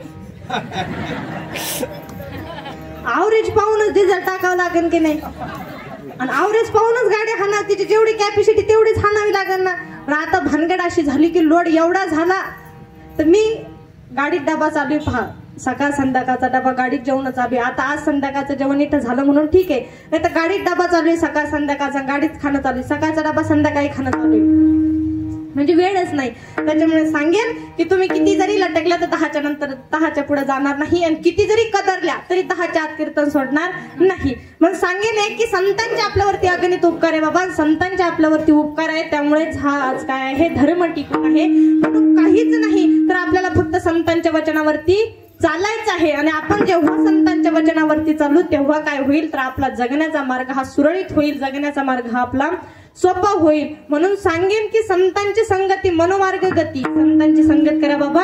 आणि आपल्या जीवनामध्ये स्त्री गुरु करणं महत्वाचे आहे. म्हणून प्रत्येकाने गुरु करावा, कोणाचं काहीही ऐकू नये. आता आपल्याला एवढं मोठ्या महात्म्यांचा आशीर्वाद आहे. पहा, चैतन्य स्वामींचा, स्वामीजींचा आपल्याला आशीर्वाद आहे. एवढ्या मोठ्या महात्म्यांचा पटपट तिथं जायचा, अनुग्रह घेऊन घ्यायचा. आणि एवढ्या मोठ्या महात्म्यांचा आशीर्वाद असला म्हणल्यावर तुम्हाला काही गोष्टी अशक्य नाही. म्हणून बाबाजींचा आशीर्वाद आहे. बाबाजींच्या आशीर्वादाने हा अखंड हरिनाम सप्ताह चालू आहे. पुढेही हा सप्ताह असाच चालू राहो. म्हणजे सांगायचं तात्पर्य, आता सगळ्यांचे नावं घ्यायचे, जर आभार मानायचे, सगळ्यांचे नावं घ्यायचे म्हणल्यावर कसं शक्य आहे? ते एवढ्याचे नाव घेणं शक्य आहे का?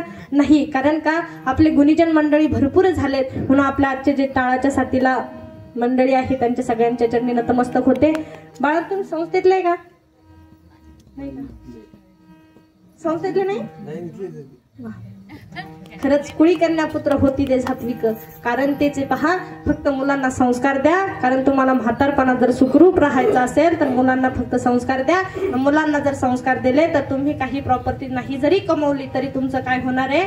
तुमच्या जीवनाचं सोनं होणार आहे. तुमचं म्हातारपण आनंदामध्ये केव्हा? मुलांना संस्कार. म्हणून पहा बरं, आता 2 किती लहान लहान लेकरे पण साथीला उभे राहिलेत की नाही? तसे मुलांना संस्कार द्या. आणि त्यांच्या सगळेच आपले गुणीजन मंडळी आजच्या साथीला आपले हार्मोनियम वादक बाबा अति म्हणजे उत्कृष्ट अशी सेवा दिली म्हणून त्यांच्या चरणी नतमस्तक होते. विनेकरी बाबा असतील त्यांच्याही चरणी नतमस्तक होते. जे आजचे संध्याकाळचे जे अन्नदाते होते सगळ्या संध्याकाळचे त्यांच्याही चरणी नतमस्तक होते. अप्रतिम त्यांनी जेवणाची सोय वगैरे झाली. सगळ्यांची झाली की नाही? तुम्हाला सगळ्याला कशाला जेवण होते? तिथं महाराजाला होते फक्त, सगळ्यांना होते, महाराजाला होते फक्त. होते का? नाही ना? मग तुम्ही कशाला हाव म्हणता? अप्रतिम अशी साथ आपल्याला लाभली. आपले हार्मोनियम वादक बाबा असतील, विनेकरी बाबा असतील, साऊंड सिस्टमचीही आपल्याला योग्य ती साथ लाभली. म्हणून त्यांच्याही चरणी नतमस्तक होते. त्यांचेही आभार व्यक्त करते. तसेच सगळे आपले गायक वादक मंडळी. खरं सांगू का, कलाकार माणसाला कितीतरी परीक्षा देऊन माणसाला कलेक्टर होता येईल, जिल्हाधिकारी होता येईल, माणसाला परीक्षा देऊन उच्च पद प्राप्त करता येईल. पण कलाकार होण्यासाठी माणसाला आयुष्यभर झिजावं लागतं. तेव्हा कुठे कला त्याला अवगत होत असते. म्हणून सांगेन की अप्रतिम अशी कलाकारांची साथ आपल्याला आहे. म्हणून गायनाचार्य बाबा जीव ओतून ज्यांनी आपल्याला आज गायन कीर्तन रूपी सेवेला गायनाची साथ दिली त्यांच्याही चरणी नतमस्तक होते. 2-3 गायनाचार्य बाबा असतील त्यांच्याही चरणी नतमस्तक होते. ज्या बाप्पाच्या जीवावरती हा सप्ताह चाललाय, ज्याच्या कृपेने, ज्याच्या आशीर्वादाने हा सप्ताह चालला, बाप्पांच्याही चरणी नतमस्तक होते. त्यांनाही वंदन करते. त्याच प्रकारे आजच्या या साथीला आमचे दादा असतील त्यांच्याही चरणी नतमस्तक होते. खरं पहा, कार्यक्रमाला रंग मी पहिले सांगितलं की फक्त कशा गायक वादकामुळे कार्यक्रमाला रंग येत असतो. आणि दादांची उपस्थिती लाभली. कारण पहा, एखाद्या कोळशामध्ये हिरा सापडावा त्याप्रमाणे दादांची आज उपस्थिती लाभली. म्हणून दादांच्याही चरणी नतमस्तक होते. त्यांच्या चरणी माझा माथा झुकवते. तसेच आपल्या आज शूटिंगसाठी विशेष जनाब भाऊ पहिले कुठेतरी पाहिलं तुमच्या सोबत है ना? दादांच्याही चरणी नतमस्तक होते. त्यांनीही वेळात वेळ काढून आपल्याला शूटिंगसाठी. कारण पहा, आज ही कीर्तन जर तुम्हाला समजलं नसेल, डोक्याच्या बाहेर जर गेला असेल, घरी गेल्याच नंतर कोणतं युट्यूब चॅनल आहे ना? आदिशक्ती मुक्ताबाई नावाचं युट्यूब चॅनल आहे. जर कीर्तन डोक्याच्या वरून गेला असेल, डोक्यात घालायचं जर असेल तर घरी जायचं, आदिशक्ती मुक्ताबाई ते चॅनल ओपन करायचं, त्याला पहिले सबस्क्राईब करायचं, नंतर त्याच्यावरचे व्हिडिओ पाहायचे आणि नंतर जेवढं कीर्तन डोक्याच्या बाहेर गेलं तेवढं डोक्यात घालून घ्यायचं. म्हणून दादांच्याही चरणी नतमस्तक होते. माझे वडीलही कीर्तनाला उपस्थित आहे. त्यांच्याही चरणी नतमस्तक होते. तसेच आपल्या पखवाजाच्या साथीला जे बाबा असतील त्यांच्याही चरणी नतमस्तक होते. सगळ्याच जणांची आपल्याला गोड अशी साथ लाभली. सगळ्यांची चरणी नतमस्तक होते. पण मग तुकोबारा सांगतात की बाबा, एकल्याचा नव्हे खेळ म्हणून मेळ जमविला. सगळ्यांची संगत सगळ्यांची ज्यावेळेस एकत्रितपणा होईल, सगळे ज्यावेळेस एकजुटीने येतील त्यावेळेस काय होईल तर हे राज्य संघटित होईल. मग तुकोबारा तेच सांगतात बाबा की संतांच्या आमच्या जीवनामध्ये येणं कसं आहे. ज्याप्रमाणे गाय आपल्या वासराला सांभाळत येत असते तसे संत काय करत असतात, आपल्याला सांभाळत येत असतात. अभंगाचं शेवटच्या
आता संतांचे उपकार मज निरंतर जागविती.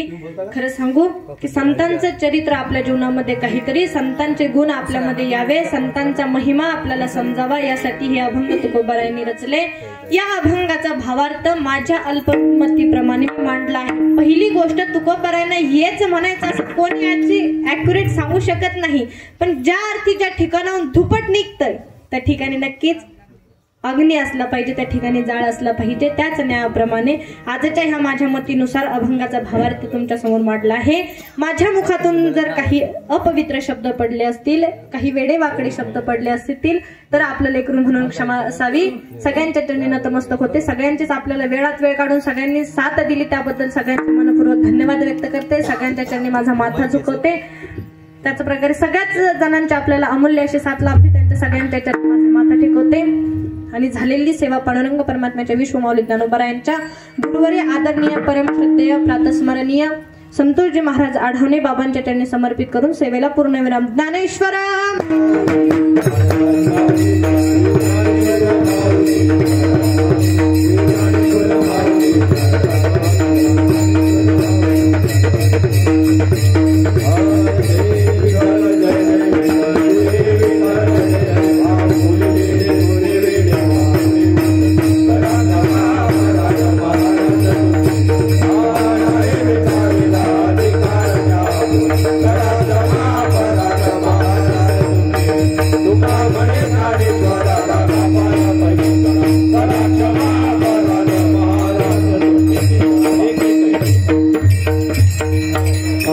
जय गुरुदेव, जय गुरुदेव, जय गुरुदेव. आपल्या इथे आहात हरिभक्त परायण. बघा, आपण जर बघितलं तर ताईचं बाई सांगितलं की फक्त 12 वर्गात आहे, म्हणजे फार कमी वयात क्षेत्रामध्ये दिसतंय. हे त्यांच्या बोलण्याहून काय सांगते. त्यांनी अभंगाचं निरूपण फार सुंदर केलेलं आहे. फक्त नामाचं संत संगती, संत संगतीने महामार्ग गती. त्यामुळे कोणी या ताईचं आज फक्त एकच घ्यायचं, रक्ताचं पाणी करून ताईने सांगितलेलं आहे. किती लहान वयात आहे. रक्ताचं पाणी हे करता की तुम्ही फक्त भगवंताचं नाव घ्या, संत संगती करा. संत संगतीमुळे किती फायदा होतो हा ताईच्या बोलण्याहून दिसतो. त्यांच्या रक्ताच्या पाण्याचा आपण भाग घ्यावा. की कृपया करून सर्वांनी नामस्मरण भगवंता संत करा आणि संत संगती कायम ठेवा हीच नंबर विनंती. आजचा कार्यक्रम झालेला आहे.